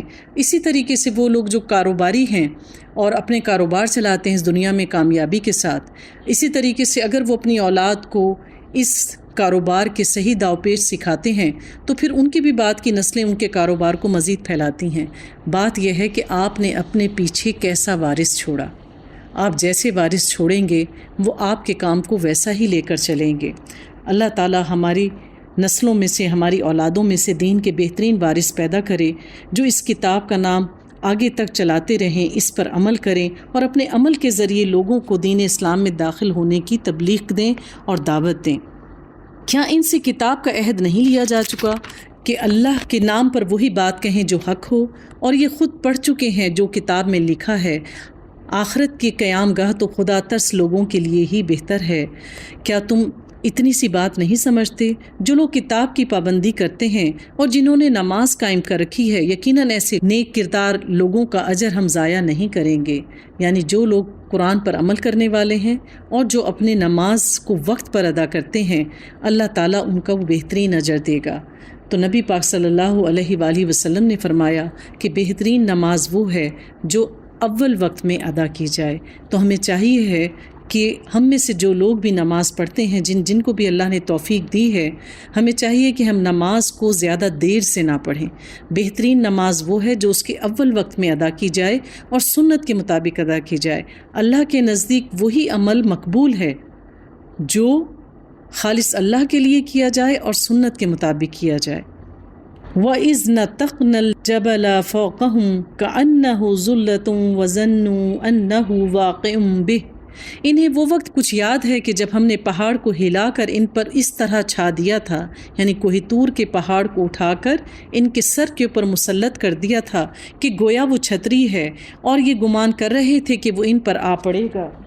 اور اس وقت ہم نے ان سے کہا تھا کہ جو کتاب ہم تمہیں دے رہے ہیں اسے مضبوطی کے ساتھ تھامو، اور جو کچھ اس میں لکھا ہوا ہے اسے یاد رکھو، توقع ہے کہ تم غلط روی سے بچے رہو گے۔ اور اے نبی، لوگوں کو یاد دلاؤ وہ وقت جب کہ تمہارے رب نے بنی آدم کی پشتوں سے اس کی نسل کو نکالا اور انہیں خود ان کے اوپر گواہ بناتے ہوئے پوچھا تھا، کیا میں تمہارا رب نہیں ہوں؟ انہوں نے کہا، ضرور آپ ہی ہمارے رب ہیں، ہم اس پر گواہی دیتے ہیں۔ یہ ہم نے اس لیے کہا کہ کہیں تم قیامت کے روز یہ نہ کہہ دو کہ ہم تو اس بات سے باخبر ہی نہیں تھے، یا یہ نہ کہنے لگو کہ شرک کی ابتدا تو ہمارے باپ دادا نے ہم سے پہلے کی تھی اور ہم بعد کی نسلوں میں پیدا ہوئے۔ یعنی کہ اللہ تعالیٰ نے اس قرآن کو نازل کر کر ہم پر حجت تمام کی، ہمارے لیے ہدایت کا ایک رستہ بنا دیا، اور قیامت تک کے لیے اللہ تعالیٰ نے کہا ہے کہ اس دین میں سے ایک جماعت ایسی رہے گی جو لوگوں کو برائی سے روکتی رہے گی اور نیکی کی طرف بلائے گی، اور ان ایسا کام کرنے والوں کا، یعنی امر بالمعروف اور نہی عن المنکر، جو لوگ بھی یہ کام کریں گے ان کا درجہ اللہ چاہے گا تو اپنے اذن سے نبیوں کے برابر کر دے گا۔ تو بنی اسرائیل پر بھی اللہ تعالیٰ نے یہ حجت تمام کی تھی کہ کہیں یہ لوگ یہ نہ کہیں کہ اللہ ہم تو بتوں کی پوجا اس لیے کرتے تھے، ہم تو شرک اس لیے کرتے تھے کہ ہمارے پاس ہدایت نہیں تھی، ہم نے اپنے باپ دادا کو بتوں کی پوجا کرتے ہوئے پایا تھا۔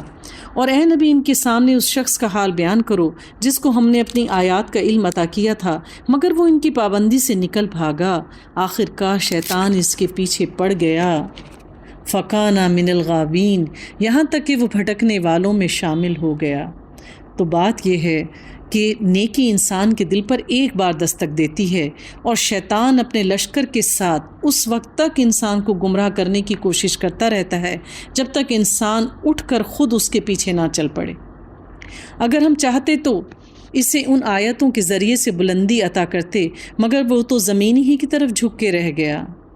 یعنی اگر انسان چاہے تو اس قرآن کے ذریعے اور جو بھی نعمتیں اللہ تعالیٰ نے اس کو عطا کی ہیں اس سے اپنی آخرت کی کھیتی بنا لے، لیکن انسان تو بس اس دولت کو اکٹھا کرنے کی فکر میں رہتا ہے کہ کیسے میں 2 سے 4 اور 4 سے 8 کروں، 1 فیکٹری سے 2 فیکٹریاں کیسے بناؤں، 5 مرلے کے مکان کو 10 مرلے میں کیسے تبدیل کروں، مگر وہ تو زمین ہی کی طرف جھک گیا اور اپنی خواہش نفس کے پیچھے پڑا رہا۔ فَمَثَلُهُ كَمَثَلِ الْكَلْبِ إِن تَحْمِلْ عَلَيْهِ يَلْهَثْ أَوْ تَتْرُكْهُ يَلْهَثْ، لہٰذا اس کی حالت کتے کی سی ہو گئی کہ تم اس پر حملہ کرو تب بھی زبان لٹکائے رہے اور اسے چھوڑ دو تب بھی زبان لٹکائے رہے۔ یہی مثال ہے ان لوگوں کی جو ہماری آیات کو جھٹلاتے ہیں۔ تو ایسے لوگ جو دنیا کے حریص ہوتے ہیں، اللہ ان کو جتنی بھی دولت دے دے، نعمت دے دے، وہ اللہ کی طرف نہیں پلٹتے بلکہ مزید اس دنیا کو ہی سمیٹنے میں لگے رہتے ہیں۔ اللہ تعالیٰ نے کہا ہے کہ ان کی مثال کتے جیسی ہے، کیونکہ کتے کو اگر مارو تب بھی وہ زبان باہر نکالتا ہے، اسے کچھ کھانے کو دے دو تب بھی زبان باہر نکالتا ہے۔ اس کا باہر زبان کا نکالنا اس کی حرص کی نشانی ہے، یعنی کتا بدترین حریص ہے۔ اور جو لوگ دنیا کو سمیٹنے کی فکر میں لگے رہتے ہیں اور اس دنیا کی وجہ سے اللہ تعالیٰ کو بھول جاتے ہیں، وہ کتے کی مانند ہیں۔ استغفر اللہ۔ تم یہ حکایات ان کو سناتے رہو، شاید کہ یہ کچھ غور و فکر کریں۔ بڑی ہی بری مثال ہے ایسے لوگوں کی جنہوں نے ہماری آیات کو جھٹلایا اور وہ اپنے ہی اوپر ظلم کرتے رہے ہیں۔ جس سے اللہ ہدایت بخشے بس وہی ہدایت پاتا ہے۔ ان اللہ علی کل شیء قدیر۔ نبی پاک صلی اللہ علیہ وآلہ وسلم تہجد میں یہ دعا کیا کرتے تھے، اللہم واہتدی، یعنی اے اللہ تو ہی ہمیں ہدایت دینے والا ہے۔ جس سے اللہ ہدایت بخشے بس وہی راہ راست پاتا ہے، اور جس کو اللہ اپنی رہنمائی سے محروم کر دے وہی ناکام اور نامراد ہوتا ہے۔ تو بات یہ ہے کہ ہدایت اللہ ہی کی طرف سے ہے۔ ہمیں اپنی صحت، دولت، دنیا کی ترقی، اولاد، یعنی ہر قسم کے مشکل مسائل، ضرورتیں اور خواہشات جو بھی ہمارے دل میں پیدا ہوتی ہیں جائز، ہمیں اپنے رب ہی سے اس کے لیے دعا کرنی چاہیے، اور اللہ نے ہمیں ایسا کرنے کا حکم دیا ہے، کیونکہ ہر نعمت اور رحمت ہمیں اللہ ہی سے ملنی ہے۔ لیکن سب سے زیادہ ہمیں اپنی وقت جن دعاؤں میں گزارنا چاہیے وہ ہے آخرت، وہ ہے ہدایت، وہ ہے سچا راستہ، سچی صحبت، صالحین کا ساتھ۔ وَلَقَدْ زَرَعْنَا لِجَهَنَّمَ كَثِيرًا مِنَ الْجِنِّ وَالْإِنسِ، اور حقیقت یہ ہے کہ بہت سے جن اور انسان ایسے ہیں جن کو ہم نے جہنم ہی کے لیے پیدا کیا ہے، اور ان کے پاس دل ہیں مگر وہ ان سے سوچتے نہیں، ان کے پاس آنکھیں ہیں مگر وہ اس سے دیکھتے نہیں۔ وَلَهُمْ آذَانٌ لَا يَسْمَعُوا بِهَا أُولَئِكَ كَالْأَنْعَامِ بَلْ هُمْ أَضَلُّ، اور پھر ان کے پاس کان تو ہیں مگر وہ اس سے سنتے نہیں ہیں، یہ وہ جانوروں کی طرح ہیں بلکہ ان سے بھی زیادہ گئے گزرے ہیں، یہ وہ لوگ ہیں جو غفلت میں کھوئے ہوئے ہیں۔ تو بات یہ ہے کہ اللہ تعالیٰ نے ہمارے حواس خمسہ دیے ہیں، آنکھ، ناک، کان، زبان، دل، دماغ، سوچ، عقل، بصیرت۔ اللہ نے یہ سب جو 5 حصے ہیں اس کو ہمارے اوپر کے حصے میں رکھا ہے۔ یہ تمام اہلیتوں سے بڑھ کر جو اللہ تعالیٰ نے انسان کو اہلیت دی ہے جسمانی طور پر، ذہنی طور پر، یہ سب سے بہترین حصے ہیں ہماری۔ عقل کا ہونا سب سے اوپر، دماغ اوپر ہے، کان، آنکھ، سونگھنا، زبان سے بولنا۔ تو اللہ تعالیٰ نے کیوں دی ہیں ہمیں یہ؟ تاکہ ہم ان سب کو استعمال کریں، اپنے رب کو پہچانیں، اس کی قدرت کو پہچانیں، اس کی قدرت کی نشانیوں کو پہچانیں، جو نعمتیں اللہ تعالیٰ نے ہمیں دی ہیں ان کو پہچانیں، اور پھر ان کا شکر ادا کرنے، اللہ کی اطاعت کے کام کرنے کے لیے ان سب کو استعمال کریں۔ بہترین زبان وہ ہے جو اللہ کے ذکر سے تر رہے۔ اپنی آنکھوں کو، کانوں کو زنا کے کاموں سے روک کے رکھیں، نہ بری بات کہیں، نہ بری بات دیکھیں، نہ بری بات سنیں۔ اور جب ہمیں نصیحت کی جائے اللہ کی کتاب کے مطابق اس کو غور سے سنیں تاکہ وہ ہمارے دل میں اترے اور ہمارے عمل میں ڈھل جائے۔ پھر اللہ تعالیٰ فرماتے ہیں اور حقیقت یہ ہے کہ بہت سے جن اور انسان ایسے ہیں جن کو ہم نے جہنم ہی کے لیے پیدا کیا ہے، ان کے پاس دل ہے مگر وہ سوچتے نہیں۔ تو پھر اللہ تعالیٰ کیا کہتے ہیں؟ وَلِلَّهِ الْأَسْمَاءُ الْحُسْنَى فَادْعُوا بِهَا، اللہ ہی کے لیے ہیں اچھے اچھے نام، بس اس کو اس کے اچھے ناموں سے پکارو۔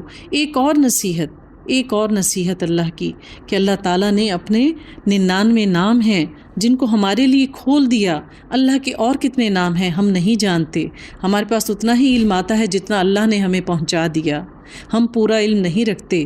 اور اللہ کے ہر نام میں اس کی ایک صفت پوشیدہ ہے، تو ہمیں چاہیے ہے کہ جب ہمیں کوئی مشکل ہو، پریشانی ہو، یا ہم محبت میں اپنے رب کو پکاریں تو ہم اپنے رب کے ناموں پر غور کریں، اس کے معنی دیکھیں کہ اللہ کے کون سے نام میں اس کی کون سی صفت پوشیدہ ہے۔ اللہ کو پسند ہے کہ ہم اس کی صفتوں سے پکاریں۔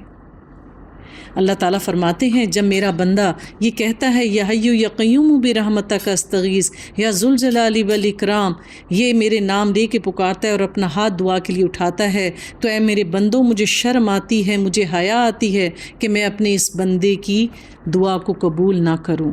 یہ کیسے ہو سکتا ہے کہ وہ مجھے میرے ان ناموں سے پکارے اور میں اس کی خواہش کو پورا نہ کروں؟ تو ہمیں اللہ کے اچھے ناموں سے پکارنا چاہیے تاکہ ہماری دعائیں قبول ہوں۔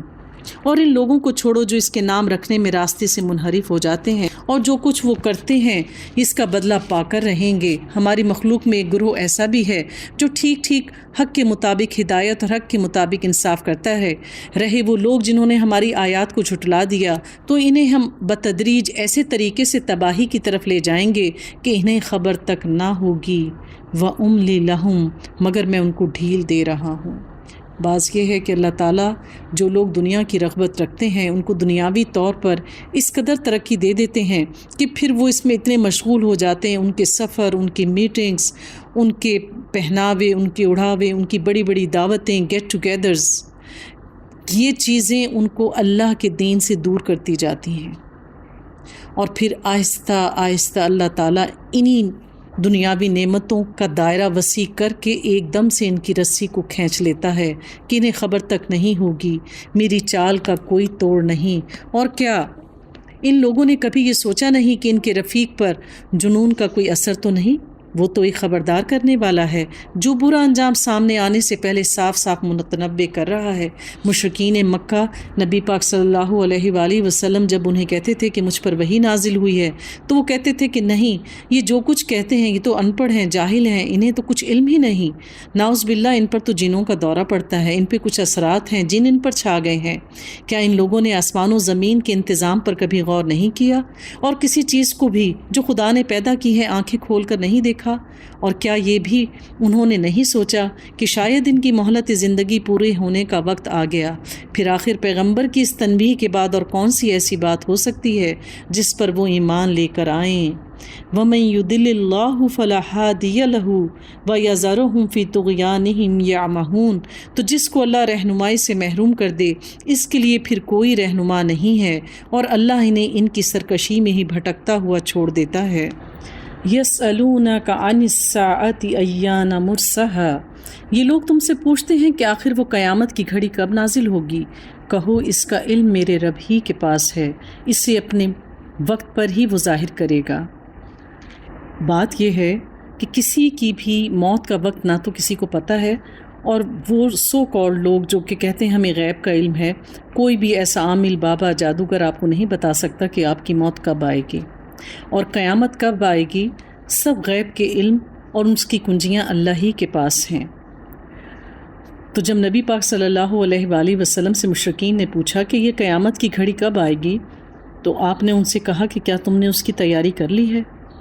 آسمانوں اور زمین میں وہ بڑا سخت وقت ہوگا، وہ تم پر اچانک آ جائے گی۔ قرآن میں اللہ تعالیٰ کہتے ہیں القاریہ ملقاریہ وما ادراک ملقاریہ یوم یکون الناس کالفراش المبثوث وتکون الجبال کالعہن المنفوش فاما من ثقلت موازینہ فہو فی عیشۃ راضیہ واما من خفت موازینہ فامہ ہاویہ وما ادراک ما ہی نار حامیہ۔ تو بات یہ ہے کہ موت کو انسان آسان نہ جانے، یہ لوگ اس کے متعلق تم سے اس طرح پوچھتے ہیں گویا کہ تم اس کی کھوج میں لگے ہوئے ہو۔ کہو اس کا علم تو صرف اللہ ہی کو ہے، مگر اکثر لوگ اس حقیقت سے واقف نہیں ہیں۔ قُلْ لَا أَمْلِكُ لِنَفْسِي نَفْعًا وَلَا ضَرًّا، اے نبی ان سے کہو کہ میں اپنی ذات کے لیے کسی نفع اور نقصان کا اختیار نہیں رکھتا، اللہ ہی جو کچھ چاہتا ہے وہ ہوتا ہے۔ ایک شخص نبی پاک صلی اللہ علیہ وآلہ وسلم کے پاس آیا اور اپنی گفتگو کے دوران کہنے لگا کہ جو اللہ چاہے اور اس کا رسول چاہے۔ آپ نے فرمایا کیا تم نے مجھے اللہ کے برابر کھڑا کر دیا؟ ہم میں سے بھی کئی لوگ گفتگو کرتے ہوئے احتیاط نہیں کرتے اور برملا سامنے والے سے کہتے تھے جو آپ چاہیں گے بس وہی ہوگا۔ یہ انتہائی شرکیہ الفاظ ہیں۔ جو اللہ چاہتا ہے وہ ہوتا ہے۔ ہمیں اپنی گفتگو میں احتیاط سے کام لینا چاہیے۔ اے نبی ان سے کہو کہ میں اپنی ذات کے لیے کسی نفع اور نقصان کا اختیار نہیں رکھتا، جو اللہ چاہتا ہے بس وہی ہوتا ہے۔ بے شک اللہ ہر چیز پر قادر ہے، اور اگر مجھے غیب کا علم ہوتا تو میں بہت سے فائدے اپنے لیے حاصل کر لیتا اور مجھے کبھی کوئی نقصان نہ پہنچتا۔ یعنی ہم نے پہلے تفسیر میں پڑھا کہ جب نبی پاک صلی اللہ علیہ وآلہ وسلم کو یہود و نصارہ نے ایک دعوت میں طلب کیا اور انہوں نے ایک چال چلی کہ جب آپ اور آپ کے صحابہ کھانے میں مشغول ہوں گے تو ہم آپ پر حملہ کر کے ان سب کو ختم کر دیں گے، تو اللہ تعالیٰ نے وحی کے ذریعے آپ کو اس کی اطلاع دی تھی۔ آپ غیب کا علم نہیں رکھتے تھے۔ میں تو محض ایک خبردار کرنے والا اور خوشخبری سنانے والا ہوں ان لوگوں کے لیے جو میری بات مانیں۔ هو الذی خلقکم من نفس واحدہ، وہی اللہ ہے جس نے تمہیں ایک جان سے پیدا کیا، یعنی آدم علیہ السلام سے، اور اسی کی جنس سے اس کا جوڑا بنایا، پھر حضرت حوا کو ان کی پسلی سے پیدا کیا تاکہ اس کے پاس سکون حاصل کرے۔ یعنی اللہ تعالیٰ نے آدم علیہ السلام کے لیے حوا علیہ السلام کو اس لیے پیدا کیا تاکہ وہ باہم ایک دوسرے کے لیے سکون کا باعث بنے۔ اللہ تعالیٰ نے میاں بیوی کا رشتہ باہمی سکون پہنچانے کے لیے بنایا ہے، یعنی دونوں کے درمیان محبت ہو، الفت ہو، ایک دوسرے کے دکھ سکھ کے سانجھی ہوں۔ جب خاوند بیوی کی طرف دیکھے تو وہ مسرور ہو جائے اور پھر خاوند بھی اپنی بیوی کی دل سے عزت کرے۔ تو یہ رشتہ جیسا ہم نے پہلے پڑھا کہ یہ ایک لباس کی مانند ہے جو انسان کو آرام بھی پہنچاتا ہے اور اس کے عیبوں کو بھی ڈھکتا ہے۔ پھر جب مرد نے عورت کو ڈھانک لیا تو اس سے ایک خفیف سا حمل رہ گیا جسے لیے وہ پھرتی چلتی رہی۔ پھر جب وہ بوجھل ہو گئی تو دونوں نے مل کر اللہ اپنے رب سے دعا کی کہ اگر تو نے ہم کو اچھا سا بچہ دیا تو ہم تیرے شکر گزار ہوں گے، مگر جب اللہ نے ان کو ایک صحیح و سالم بچہ دے دیا تو وہ اس کی بخشش و عنایت میں دوسروں کو شریک ٹھہرانے لگے۔ تو اللہ تعالیٰ کہتے ہیں، یہ ایک ترتیب بتا رہے ہیں ایک شادی شدہ زندگی کی، کہ جب لوگوں کی شادیاں ہوتی ہیں، ایک نیا خاندان وجود میں آتا ہے تو ظاہر ایک انسان کی فطرت میں ہے کہ وہ چاہتا ہے کہ اللہ تعالیٰ اس کو اولاد بھی دے، اور بعض اوقات اولاد ہونے میں دیر ہو جاتی ہے اللہ کی حکمت سے، تو لوگ بہت دعائیں کرتے ہیں، اللہ سے رجوع کرتے ہیں، مختلف اسباب اختیار کرتے ہیں، اور جب اللہ کی رحمت ان پر آ جاتی ہے اور وہ بچہ اس دنیا میں صحیح و سالم آ جاتا ہے تو پھر وہ اللہ کا شکر ادا کرنے کی بجائے ان ڈاکٹرز کے پاس اور مختلف لوگوں کی شکر ادا کرنے لگ جاتے ہیں کہ جی ہم نے منت مانی تھی، ہم نے یہ کھایا، ہم نے وہ پیا، یہ ٹوٹکا کیا، وہ ڈاکٹر بڑا اچھا تھا، یہ سارا معاملہ بڑا اچھے سے چلا، اور اس وقت وہ اپنے رب کی ذات کو، اس کے رحم کو یکسر فراموش کر دیتے ہیں اپنی جہالت کی وجہ سے۔ اللہ بہت بلند اور برتر ہے ان مشرکانہ باتوں سے جو یہ لوگ کرتے ہیں۔ کیسے نادان ہیں یہ لوگ کہ ان کو خدا کا شریک ٹھہراتے ہیں جو کسی چیز کو پیدا نہیں کرتے بلکہ خود پیدا کیے جاتے ہیں، اور نہ ان کی مدد کر سکتے ہیں اور نہ اپنے آپ ہی مدد پر قادر ہیں۔ یعنی اللہ نے جس جان کو زندہ پیدا کرنا ہے اللہ اس کی حفاظت بھی خود ہی کرتے ہیں، اور جس بچے نے مردہ حالت میں پیدا ہونا ہوتا ہے باوجود احتیاط کے اس کی جان باقی نہیں رہتی۔ یہ اللہ کے اذن کے فیصلے ہیں۔ اگر تم انہیں سیدھی راہ پر آنے کی دعوت دو تو وہ تمہارے پیچھے نہ آئیں، تم خواہ انہیں پکارو یا خاموش رہو، دونوں صورتوں میں تمہارے لیے یکساں ہی رہیں گے۔ یعنی جن کے دلوں پہ مہر اور آنکھوں پہ پردہ ہے، آپ انہیں کتنی ہی تلقین کریں، نرم رویہ اختیار کریں یا سخت، سزا سے ڈرائیں یا اللہ کی نعمتوں کی خوشخبریاں دیں، دونوں صورتوں میں یہ راہ ہدایت پر آنے والے نہیں ہیں۔ ان الذین تدعون من دون اللہ عبادا امثالکم فادعوہم فلیستجیبوا لکم ان کنتم صادقین، تو جو لوگ خدا کو چھوڑ کر جنہیں پکارتے ہو وہ تو محض بندے ہیں جیسے تم بندے ہو، ان سے دعائیں مانگ کر دیکھو، یہ تمہاری دعاؤں کا جواب دیں اگر ان کے بارے میں تمہارے خیالات صحیح ہیں۔ کیا یہ پاؤں رکھتے ہیں کہ ان سے چلیں؟ کیا یہ ہاتھ رکھتے ہیں کہ ان سے پکڑیں؟ کیا یہ آنکھیں رکھتے ہیں کہ ان سے دیکھیں؟ کیا یہ کان رکھتے ہیں کہ ان سے سنیں؟ اے نبی ان سے کہو کہ بلا لو اپنے ٹھہرائے ہوئے شریکوں کو، پھر تم سب مل کر میرے خلاف تدبیریں کرو اور مجھے ہرگز مہلت نہ دو۔ میرا حامی و ناصر وہ خدا ہے جس نے یہ کتاب نازل کی ہے، اور وہ نیک آدمیوں کی حمایت کرتا ہے، بخلاف اس کے تم جنہیں خدا کو چھوڑ کر پکارتے ہو وہ نہ تمہاری مدد کر سکتے ہیں اور نہ خود اپنی ہی مدد کرنے کے قابل ہیں۔ دیکھیے، ہم میں سے جو کوئی شخص اس دنیا سے چلا جاتا ہے اس کا پھر اس دنیا سے کوئی واسطہ نہیں رہتا، ان کے نامہ اعمال بند کر دیے جاتے ہیں، وہ اپنے نامہ اعمال میں کوئی ایک نیکی بھی مزید اضافہ نہیں کر سکتے، الا یہ کہ انہوں نے اپنے پیچھے صدقہ جاریہ کے کام کیے ہوں جس کا اجر ان کو پہنچتا رہتا ہے، یا اپنے پیچھے ایک بہترین اولاد عمل کرنے والی چھوڑی ہو، یا کسی کو کوئی علم سکھایا ہو یا ہنر سکھایا ہو، اس کا اجر ان کے نامہ اعمال میں اللہ تعالیٰ شامل کرتے رہیں گے، لیکن وہ خود کوئی عمل نہیں کر سکتے۔ تو جو کوئی شخص خود عمل نہیں کر سکتا وہ پیچھے دنیا والوں کی کیا سنے گا اور ان کی خواہشات پوری کرے گا؟ تو ہمیں اس قسم کی بدعات سے بچنا چاہیے تاکہ ہمارا خاتمہ ایمان پر ہو۔ اے نبی، نرمی اور درگزر کا رویہ اختیار کرو اور معروف کی تلقین کیے جاؤ اور جاہلوں سے نہ الجھو۔ یعنی جاہل کون ہوتے ہیں؟ جو بات بے بات آپ سے دلیلیں مانگتے ہیں، بحث کرتے ہیں، حجتوں میں پڑھتے ہیں۔ اگر کبھی شیطان تمہیں اکسائے تو اللہ کی پناہ مانگو، لیکن کبھی کبھی ایسا بھی ہوتا ہے کہ لوگوں کی بحث کرنے کی وجہ سے آپ کو غصہ آ جاتا ہے، اشتعال آ جاتا ہے، تو غصے کی صورت میں انسان کو چاہیے کہ اعوذ باللہ من الشیطان الرجیم پڑھ لیا کرے تاکہ وہ اللہ کی پناہ میں آ جائے۔ وہ سب کچھ سننے والا اور جاننے والا ہے۔ حقیقت میں جو لوگ متقی ہیں ان کا حال تو یہ ہوتا ہے کہ کبھی شیطان کے اثر سے کوئی برا خیال اگر ان کو چھو بھی جاتا ہے تو وہ فوراً چوکنے ہو جاتے ہیں اور پھر انہیں صاف نظر آنے لگتا ہے کہ ان کے لیے صحیح طریقہ کار کیا ہے۔ رہے ان کے شیاطین بھائی تو وہ انہیں ان کی کج روی میں کھینچے ہی چلے جاتے ہیں اور انہیں بھٹکانے میں کوئی کسر نہیں چھوڑتے۔ یعنی جو لوگ اپنے برے بندوں کی صحبت میں رہتا ہے تو وہ تو کھینچ کر ان کو برائی کی طرف ہی لے کے جائیں گے۔ اے نبی، جب تم ان لوگوں کے سامنے کوئی نشانی یا معجزہ پیش نہیں کرتے تو یہ کہتے ہیں کہ تم نے اپنے لیے کوئی نشانی کیوں نہیں اختیار کی؟ ان سے کہو میں نے تو صرف اس وحی کی پیروی کرتا ہوں جو میرے رب کی طرف سے مجھے بھیجی جاتی ہے۔ یہ بصیرت کی روشن نشانیاں تمہارے رب کی طرف سے ہدایت اور رحمت ہے ان لوگوں کے لیے جو اسے قبول کریں۔ جب قرآن تمہارے سامنے پڑھا جائے تو اسے توجہ سے سنو اور خاموش رہو تاکہ تم پر غور کیا جائے۔ تو بات یہ ہے کہ قرآن ہی ہمارا ذریعہ نجات ہے۔ اگر ہم نے اس دنیا اور دین کا رستہ سیدھا کرنا ہے، آسان کرنا ہے، تو ہمیں چاہیے ہے کہ ہم قرآن کو غور سے سنیں، اس کی تلاوت کو ترتیل سے کریں، اس کے ایک ایک معنی و مطالب کو سمجھ کر پڑھیں، تو یہ ہو نہیں سکتا کہ ہمارے دل کی دنیا نہ بدلے۔ اے نبی، اپنے رب کو صبح اور شام یاد کیا کرو، دل ہی دل میں زاری اور خوف کے ساتھ اور زبان سے بھی ہلکی آواز کے ساتھ۔ تم ان لوگوں میں سے نہ ہو جاؤ جو غفلت میں پڑے ہوئے ہیں۔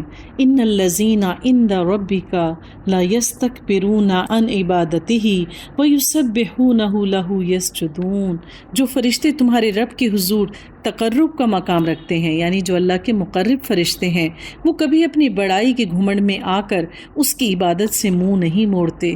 یہ انسان ہی ہے جو کہتا ہے میں نے 100 نفل پڑھ لیے، 50 نفل پڑھ لیے، اتنا صدقہ کر دیا، اتنی مسجدیں بنوا لیں، اتنے عمرے کر لیے، لیکن جو اللہ کی دن رات سجدوں میں پڑے رہتے ہیں، اللہ کے مقرب فرشتے، وہ کبھی اپنی عبادت سے تھکتے نہیں ہیں، اس کو جتاتے نہیں ہیں، وہ اپنے رب کی تسبیح بیان کرتے ہیں اور اس کے آگے جھکے رہتے ہیں۔ سورہ انفال۔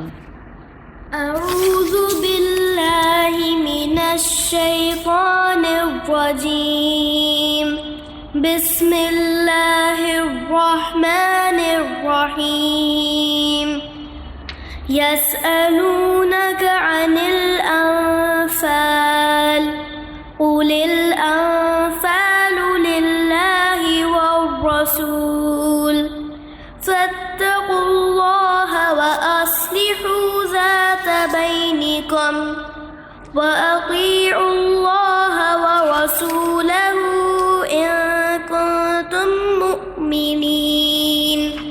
بسم اللہ الرحمن الرحیم۔ شروع اللہ کے نام سے جو نہایت مہربان اور بار بار رحم کرنے والا ہے۔ یسألونک عن الانفال، اے نبی وہ تم سے انفال کے بارے میں پوچھتے ہیں۔ انفال نفل کی جمع ہے۔ نفل کیا ہے؟ جو حق سے زیادہ مل جائے۔ اللہ تعالیٰ نے یہ صورت مال غنیمت سے متعلق اتاری۔ جو سب سے پہلا غزوہ مکہ سے مدینہ ہجرت کرنے کے بعد پیش آیا وہ غزوہ بدر تھا۔ اس پوری سورہ میں غزوہ بدر کے حالات بیان کیے گئے ہیں۔ یہ پہلا موقع تھا غزوہ بدر کا جس میں مسلمان جو تھے مشرکین مکہ سے نبرد آزما ہوئے، اور یہ مدنی صورت ہے۔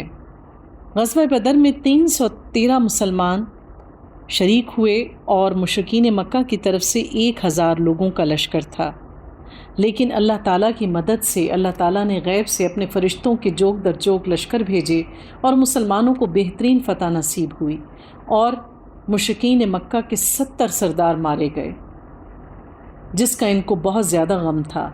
یوں مسلمانوں کے ہاتھ بہت سارا مال غنیمت بھی آیا اور مسلمان بہت زیادہ خوش ہوئے۔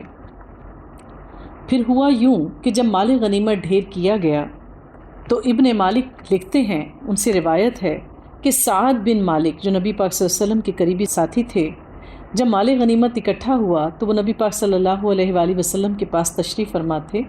انہوں نے نبی پاک صلی اللہ علیہ وآلہ وسلم سے ایک تلوار مانگی کہ اللہ کے رسول یہ ایک تلوار آپ مجھے دے دیں، تو آپ نے کہا کہ اے سعد یہ مال نہ میرا ہے نہ تمہارا۔ یہ بات سن کر سعد بن مالک وہاں سے اٹھے اور اپنے گھر کی طرف چل دیے۔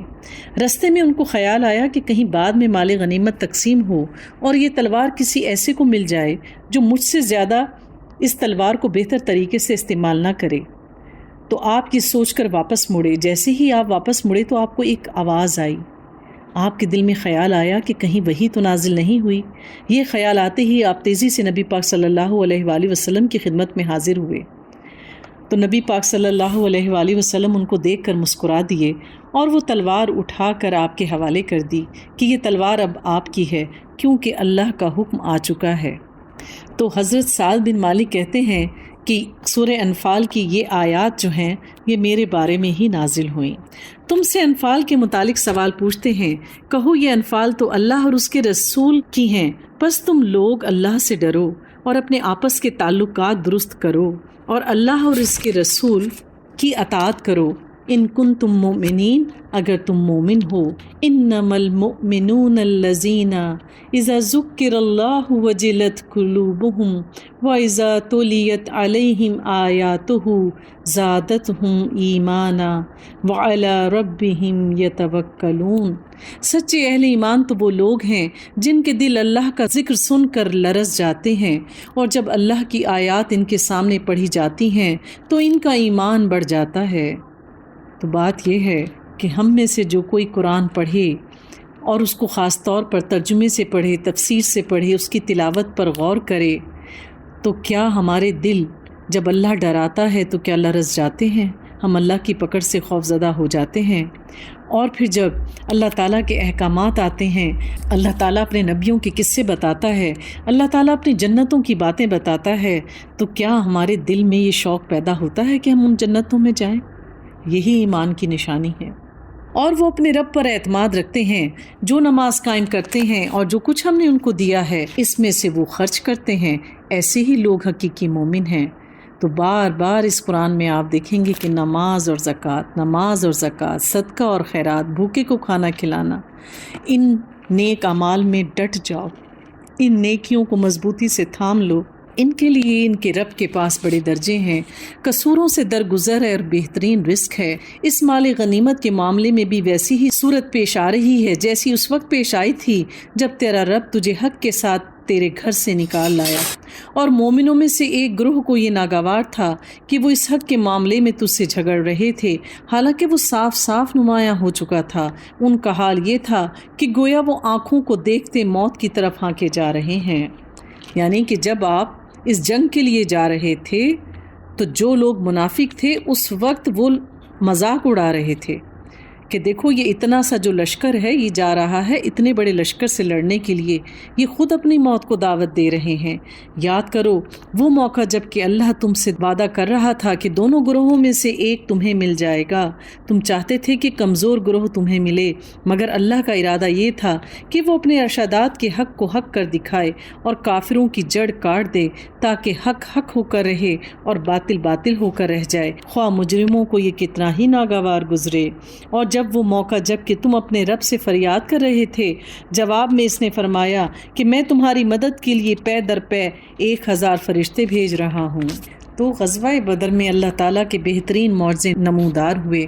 اللہ تعالیٰ نے اپنے معجزے سے، یعنی مسلمان 313 تھے اور وہاں ہزاروں کا لشکر تھا، تو اللہ تعالیٰ نے ایسا معجزہ کیا کہ جب کفار مسلمانوں پہ نظر ڈالتے تھے سامنے سے تو انہیں مسلمانوں کا لشکر بہت بڑا نظر آتا تھا، اور جب مسلمان ان کے لشکر کی طرف دیکھتے تھے تو اللہ تعالیٰ اس کو بہت چھوٹا کر کے دکھاتے تھے، جس کی وجہ سے ان کی ہمت بڑھ جایا کرتی تھی۔ یہ اللہ تعالیٰ کی مدد تھی۔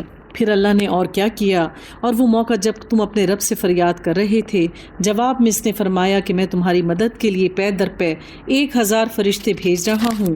یہ بات اللہ نے تمہیں صرف اس لیے بتا دی کہ تمہیں خوشخبری ہو اور تمہارے دل اس سے مطمئن ہو جائیں۔ یعنی اللہ تعالیٰ نے پہلے سے ہی وہی بھیج دی تھی کہ تم بے فکر ہو کہ اللہ کے دین کی سربلندی کے لیے اس جہاد کے لیے جاؤ، اللہ تمہاری غیب سے ضرور مدد کرے گا۔ کیونکہ بعض اوقات ہم کوئی بڑا پروجیکٹ، بڑا کام کر رہے ہوتے ہیں یا کوئی بڑی ایکٹیویٹی ہوتی ہے تو پھر ہم بار بار اپنے دوست احباب سے کہتے ہیں کہ دیکھو تم آ جاؤ گے نا، دیکھو یہ کام میں نے تمہارے ذمے لگایا، کر لوگے، تو وہ کہتے ہیں بے فکر ہو جاؤ، ہو جائے گا۔ تو ہم کسی حد تک اطمینان میں آ جاتے ہیں، یعنی وقت سے پہلے اگر لوگ ہمیں اپنی مدد کی یقین دہانی کرواتے ہیں تو ہمارا دل مطمئن ہو جاتا ہے۔ ورنہ مدد تو جب بھی ہوتی ہے اللہ ہی کی طرف سے ہوتی ہے، یقیناً اللہ زبردست اور دانا ہے۔ اور وہ وقت جب کہ اللہ اپنی طرف سے غنودگی کی شکل میں تم پر اطمینان و بے خوفی کی کیفیت طاری کر رہا تھا اور آسمان سے تمہارے اوپر پانی برسا رہا تھا تاکہ تمہیں پاک کرے اور تم سے شیطان کی ڈالی ہوئی نجاست دور کرے اور تمہیں ہمت بندھائے اور اس کے ذریعے سے تمہارے قدم جما دے۔ اور وہ وقت جب کہ تمہارا رب فرشتوں کو اشارہ کر رہا تھا کہ میں تمہارے ساتھ ہوں، تم اہل ایمان کو ثابت قدم رکھو، میں ابھی ان کافروں کے دلوں میں رعب ڈالے دیتا ہوں، بس تم ان کے گردنوں پر ضرب اور جوڑ جوڑ پر چوٹ لگاؤ۔ یعنی وہ کفار کے سردار جو کہ اپنی نخوت اور تکبر کی وجہ سے دین اسلام کا مذاق اڑاتے تھے، اللہ تعالیٰ نے ان کی ناکیں کاٹ دی تھیں۔ یہ اس لیے کہ ان لوگوں نے اللہ اور اس کے رسول کا مقابلہ کیا، اور جو اللہ اور اس کے رسول کا مقابلہ کرے اللہ اس کے لیے نہایت سخت گیر ہے۔ یہ ہے تم لوگوں کی سزا، اب اس کا مزہ چکھو اور تمہیں معلوم ہو کہ حق کا انکار کرنے والوں کے لیے دوزخ کا عذاب ہے۔ یا ایھا الذین آمنوا اذا لقیتم الذین کفروا زحفا، اے لوگو جو ایمان لائے ہو، جب تم ایک لشکر کی صورت میں کفار سے دوچار ہو، یعنی تمہارا آمنا سامنا کفار سے ہو، تو ان کے مقابلے میں پیٹھ نہ پھیرو۔ یعنی مومن جب اللہ کی راہ میں نکل پڑتا ہے دشمن سے جنگ کے لیے تو انہیں پیٹھ پھیر کے واپس لشکر چھوڑ کر آنے کی اجازت نہیں ہے، وہ شخص پھر مرتد ہو جاتا ہے۔ یعنی جب آپ ایک دفعہ نکل چکے دشمن سے لڑنے کے لیے تو یا تو پھر آپ شہید ہوں گے یا پھر غازی ہوں گے۔ جس نے ایسے موقع پر پیٹھ پھیری، اللہ یہ کہ جنگی چال کے طور پر ایسا کرے یا کسی دوسری فوج سے جا ملنے کے لیے، تو وہ اللہ کے غضب میں گھر جائے گا، اس کا ٹھکانہ جہنم ہوگا اور وہ بہت ہی بری جائے بازگشت ہے۔ بس حقیقت یہ ہے کہ تم نے انہیں قتل نہیں کیا بلکہ اللہ نے ان کو قتل کیا، اور اے نبی تو نے نہیں پھینکا بلکہ اللہ نے پھینکا، اور مومنوں کے ہاتھ جو اس کام میں استعمال کیے گئے تو یہ اس لیے تھا کہ اللہ مومنوں کو ایک بہترین آزمائش سے کامیابی کے ساتھ گزار دے۔ یقیناً اللہ سننے اور جاننے والا ہے۔ بات یہ ہے کہ بعض اوقات بہت تھوڑے لوگ بہت کم تعداد کے لوگ، بہت کم پڑھے لکھے لوگ، جسمانی طور پر بہت کم مضبوط لوگ ایسے ایسے کام کر جاتے ہیں جس کی لوگ توقع نہیں کرتے ان سے کرنے کی، اور بعض لوگ جن کے پاس بہت مال و دولت ہوتا ہے، جسمانی قوت اور دنیا کے طور پر ان کے اسباب ہوتے ہیں، لیکن وہ بہت معمولی کام کرنے میں بھی ناکام رہتے ہیں۔ تو بات یہ ہے کہ کام وہی ہوتا ہے جو اللہ کروانا چاہتا ہے۔ تو اللہ تعالیٰ کیا کہتے ہیں، ان کافروں سے کہہ دو اگر تم فیصلہ چاہتے تو لو، فیصلہ تمہارے سامنے آ گیا، اب باز آ جاؤ، تمہارے ہی لیے بہتر ہے، ورنہ پھر پلٹ کر اسی حماقت کا اعادہ کرو گے تو ہم بھی اسی سزا کا اعادہ کریں گے۔ یعنی یہ تمہارے لیے ایک نصیحت ہے کہ اس قدر تیاری کے باوجود، اتنا زیادہ اسباب ہونے کے باوجود اللہ تعالیٰ نے تمہیں بدترین ناکامی دی، اب بھی تم باز آ جاؤ اور اللہ کے دین کی طرف اپنا رخ کر لو۔ اگر تم نے ایسا نہیں کیا، دوبارہ تم اپنے دین کی طرف پلٹ گئے، دوبارہ تم نے شرک کیا، تو اللہ دوبارہ سے تم پر ایسا ہی عذاب نازل کرے گا، اور تمہاری جمعیت خواہ وہ کتنی ہی زیادہ ہو تمہارے کچھ بھی کام نہیں آئے گی۔ اللہ مومنوں کے ساتھ ہے۔ یا ایھا الذین آمنوا اطیعوا اللہ ورسولہ ولا تولوا عنہ وانتم تسمعون، اے لوگو جو ایمان لائے ہو، اللہ اور اس کے رسول کی اطاعت کرو اور حکم سننے کے بعد اس سے سرتابی نہ کرو، یعنی نہ پھرو اس سے۔ ان لوگوں کی طرح نہ ہو جاؤ جنہوں نے کہا کہ ہم نے سنا حالانکہ وہ نہیں سنتے، یقیناً خدا کے نزدیک بدترین قسم کے جانور وہ بہرے گونگے لوگ ہیں جو عقل سے کام نہیں لیتے۔ اگر اللہ کو معلوم ہوتا کہ ان میں کچھ بھی بھلائی ہے تو وہ ضرور انہیں سننے کی توفیق دیتا، لیکن بھلائی کے بغیر اگر وہ ان کو سنواتا تو وہ بے رخی کے ساتھ منہ پھیر جاتے۔ یا ایھا الذین آمنوا استجیبوا للہ وللرسول اذا دعاکم لما یحییکم، اے لوگو جو ایمان لائے ہو، اللہ اور اس کے رسول کی پکار پر لبیک کہو، کتاب اور سنت کی پیروی کرو، جب کہ رسول تمہیں اس چیز کی طرف بلائے جو تمہیں زندگی بخشنے والی ہے، یعنی قرآن کی طرف۔ اللہ کے نبی اور اللہ کے نیک بندے تمہیں قرآن کی طرف بلاتے ہیں، اس میں تمہاری زندگی ہے، کیونکہ اصل زندگی یہ دنیا کی زندگی نہیں ہے، اصل زندگی وہ ہے جو ابدی زندگی ہے، جو ہمیں آگے جا کے ملنے والی ہے، جس کے بعد کوئی موت نہیں آئے گی۔ اور جان رکھو کہ اللہ آدمی اور اس کے دل کے درمیان حائل ہے اور اسی کی طرف تمہیں سمٹ کر جانا ہے۔ ہمارا ایمان اللہ کی دو انگلیوں کے درمیان ہے، اللہ اس کو الٹتے پلٹتے رہتا ہے۔ اور بچوں، اس فتنے سے جس کی شامت مخصوص کے طور پر صرف انہی لوگوں تک محدود نہ رہے گی جنہوں نے تم سے گناہ کیا ہو، وَاعْلَمُوا أَنَّ اللَّهَ شَدِيدُ الْعِقَابِ، اور جان رکھو کہ اللہ سخت سزا دینے والا ہے۔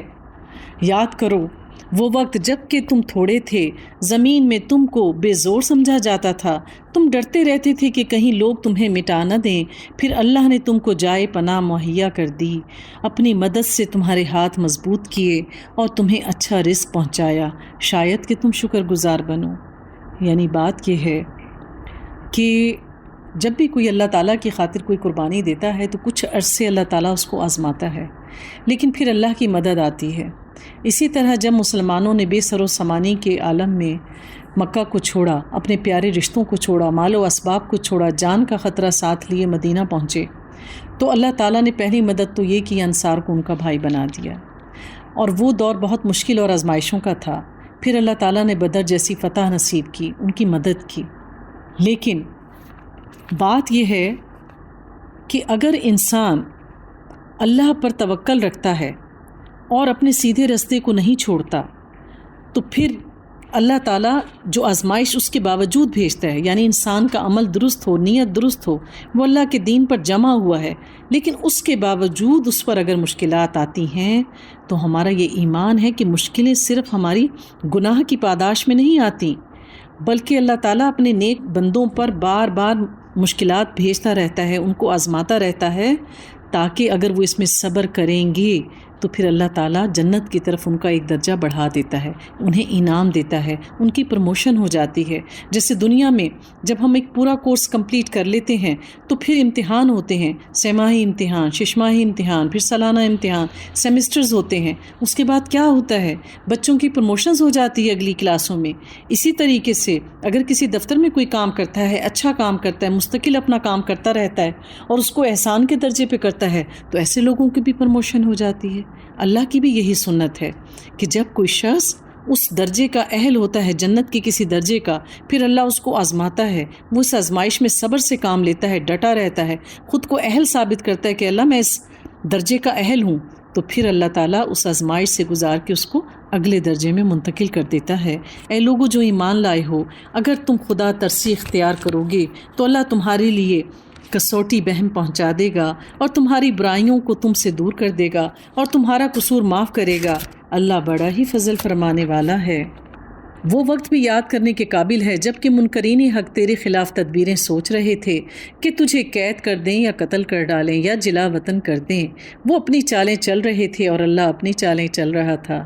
یعنی نبی پاک صلی اللہ علیہ وآلہ وسلم کو اللہ تعالیٰ یاد کروا رہے ہیں کہ جب مشرکین مکہ یہ مختلف قسم کی تدبیریں اور ہتھ کنڈے آزمانے کے لیے سوچ بچار کر رہے تھے کہ آپ سے کیسے جان چھڑوائی جائے، وہ اپنی چالیں چل رہے تھے۔ وَيَمْكَرُونَ اللَّهُ، اور اللہ اپنی تدبیریں کر رہا تھا۔ وَاللَّهُ خَيْرُ الْمَاكِرِينَ، اور اللہ ہی سب سے بہترین چال چلنے والا ہے۔ جب ان کو ہماری آیات سنائی جاتی تھیں تو کہتے تھے کہ ہاں سن لیا ہم نے، ہم چاہیں تو ایسی ہی باتیں ہم بھی بنا سکتے ہیں۔ یہ تو وہی پرانی کہانیاں ہیں جو پہلے سے لوگ کہتے چلے آ رہے ہیں۔ اور وہ بات بھی یاد ہے جو انہوں نے کہی تھی کہ خدایا اگر یہ واقعی حق ہے تیری طرف سے تو ہم پر آسمان سے پتھر برسا دے یا کوئی دردناک عذاب پھینک دے۔ تو جیسا کہ ان آیات میں کہا جا رہا ہے کہ وہ کہتے تھے کہ یہ تو پہلوں کی کہانیاں ہیں، تو قرآن میں آپ نے دیکھا ہوگا کہ بہت سارے قصے، بہت سارے احکامات اور بہت ساری باتیں، ہدایتیں بار بار دہرائی جا رہی ہیں، بار بار دہرائی جا رہی ہیں۔ تو اس کا یہ مطلب نہیں ہے کہ ہاں یہ بات ہم نے سن لی تھی اب دوبارہ سن کے کیا کہیں، نہیں، یہ منافقانہ رویہ ہوتا ہے۔ ایسی باتیں اور فیلنگز شیطان ہمارے ذہن میں ڈالتا ہے۔ یہ باتیں تو ہمیں پہلے بھی پتہ تھی، ہم نے اپنی کتاب میں پڑھ رکھی ہے، ہم تو خود نکال کے تفسیر پڑھ لیتے ہیں، اس کو سننے کا یا پڑھنے کا کیا فرق ہے؟ یہ سب شیطان کی چالیں ہیں۔ خدایا اگر یہ واقعی حق ہے تیری طرف سے تو ہم پر آسمان سے پتھر برسا دے یا کوئی دردناک عذاب ہم پر لے آ۔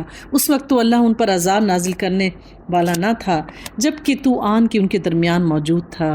تو اللہ تعالیٰ کہتے ہیں کہ جس وقت وہ یہ کہتے ہیں کہ اے نبی اپنے رب سے کہہ کہ ہم پہ عذاب لے آ، تو اللہ کیسے عذاب بھیج سکتا ہے اس قوم پر جب کہ ان کے درمیان ان کے محبوب نبی موجود ہوں؟ جب تک کسی قوم میں اللہ کے نبی موجود رہتے ہیں اس قوم پر عذاب نہیں آتا۔ اب بھی ہمارے درمیان اللہ تعالیٰ کے بہت زیادہ نیک بندے زمین پر موجود ہیں جو ہم اب تک محفوظ ہیں کہ لوگ استغفار کر رہے ہوں اور وہ ان کو عذاب دے دے کہ کیسے ہو سکتا ہے، لیکن اب کیوں نہ وہ ان عذاب کو نازل کرے کہ وہ مسجد حرام کا راستہ روک رہے ہیں، حالانکہ وہ اس کی مسجد کے جائز متولی نہیں، اس کے جائز متولی تو اہل تقویٰ ہی ہو سکتے ہیں، مگر اکثر لوگ اس بات کو نہیں جانتے۔ بیت اللہ کے پاس ان لوگوں کی نماز کیا ہوتی، بس سیٹیاں بجاتے اور تالیاں پیٹتے ہیں۔ بس اب لو اس عذاب کا مزہ چکھو، اسے انکار حق کی پاداش میں جو تم کرتے رہے ہو۔ جن لوگوں نے حق کو ماننے سے انکار کیا ہے وہ اپنے مال خدا کے راستے سے روکنے کے لیے صرف کر رہے ہیں اور ابھی وہ اور خرچ کرتے رہیں گے، مگر آخر کار یہی کوششیں ان کے پچھتاوے کا سبب بنیں گی۔ اللہ تعالیٰ کہہ رہے ہیں کہ ہر دور میں اللہ کے دین کے دشمن رہے ہیں، وہ کوئی بھی موقع ہاتھ سے نہیں جانے دیتے کہ وہ اللہ کے دین میں ٹیڑھ پیدا کریں اور اللہ کے بندوں کو اللہ کی عبادت سے روکیں، پھر وہ مغلوب ہوں گے۔ یہ کافر جہنم کی طرف گھیرے لائے جائیں گے تاکہ اللہ گندگی کو پاکیزگی سے چھانٹ کر الگ کر دے۔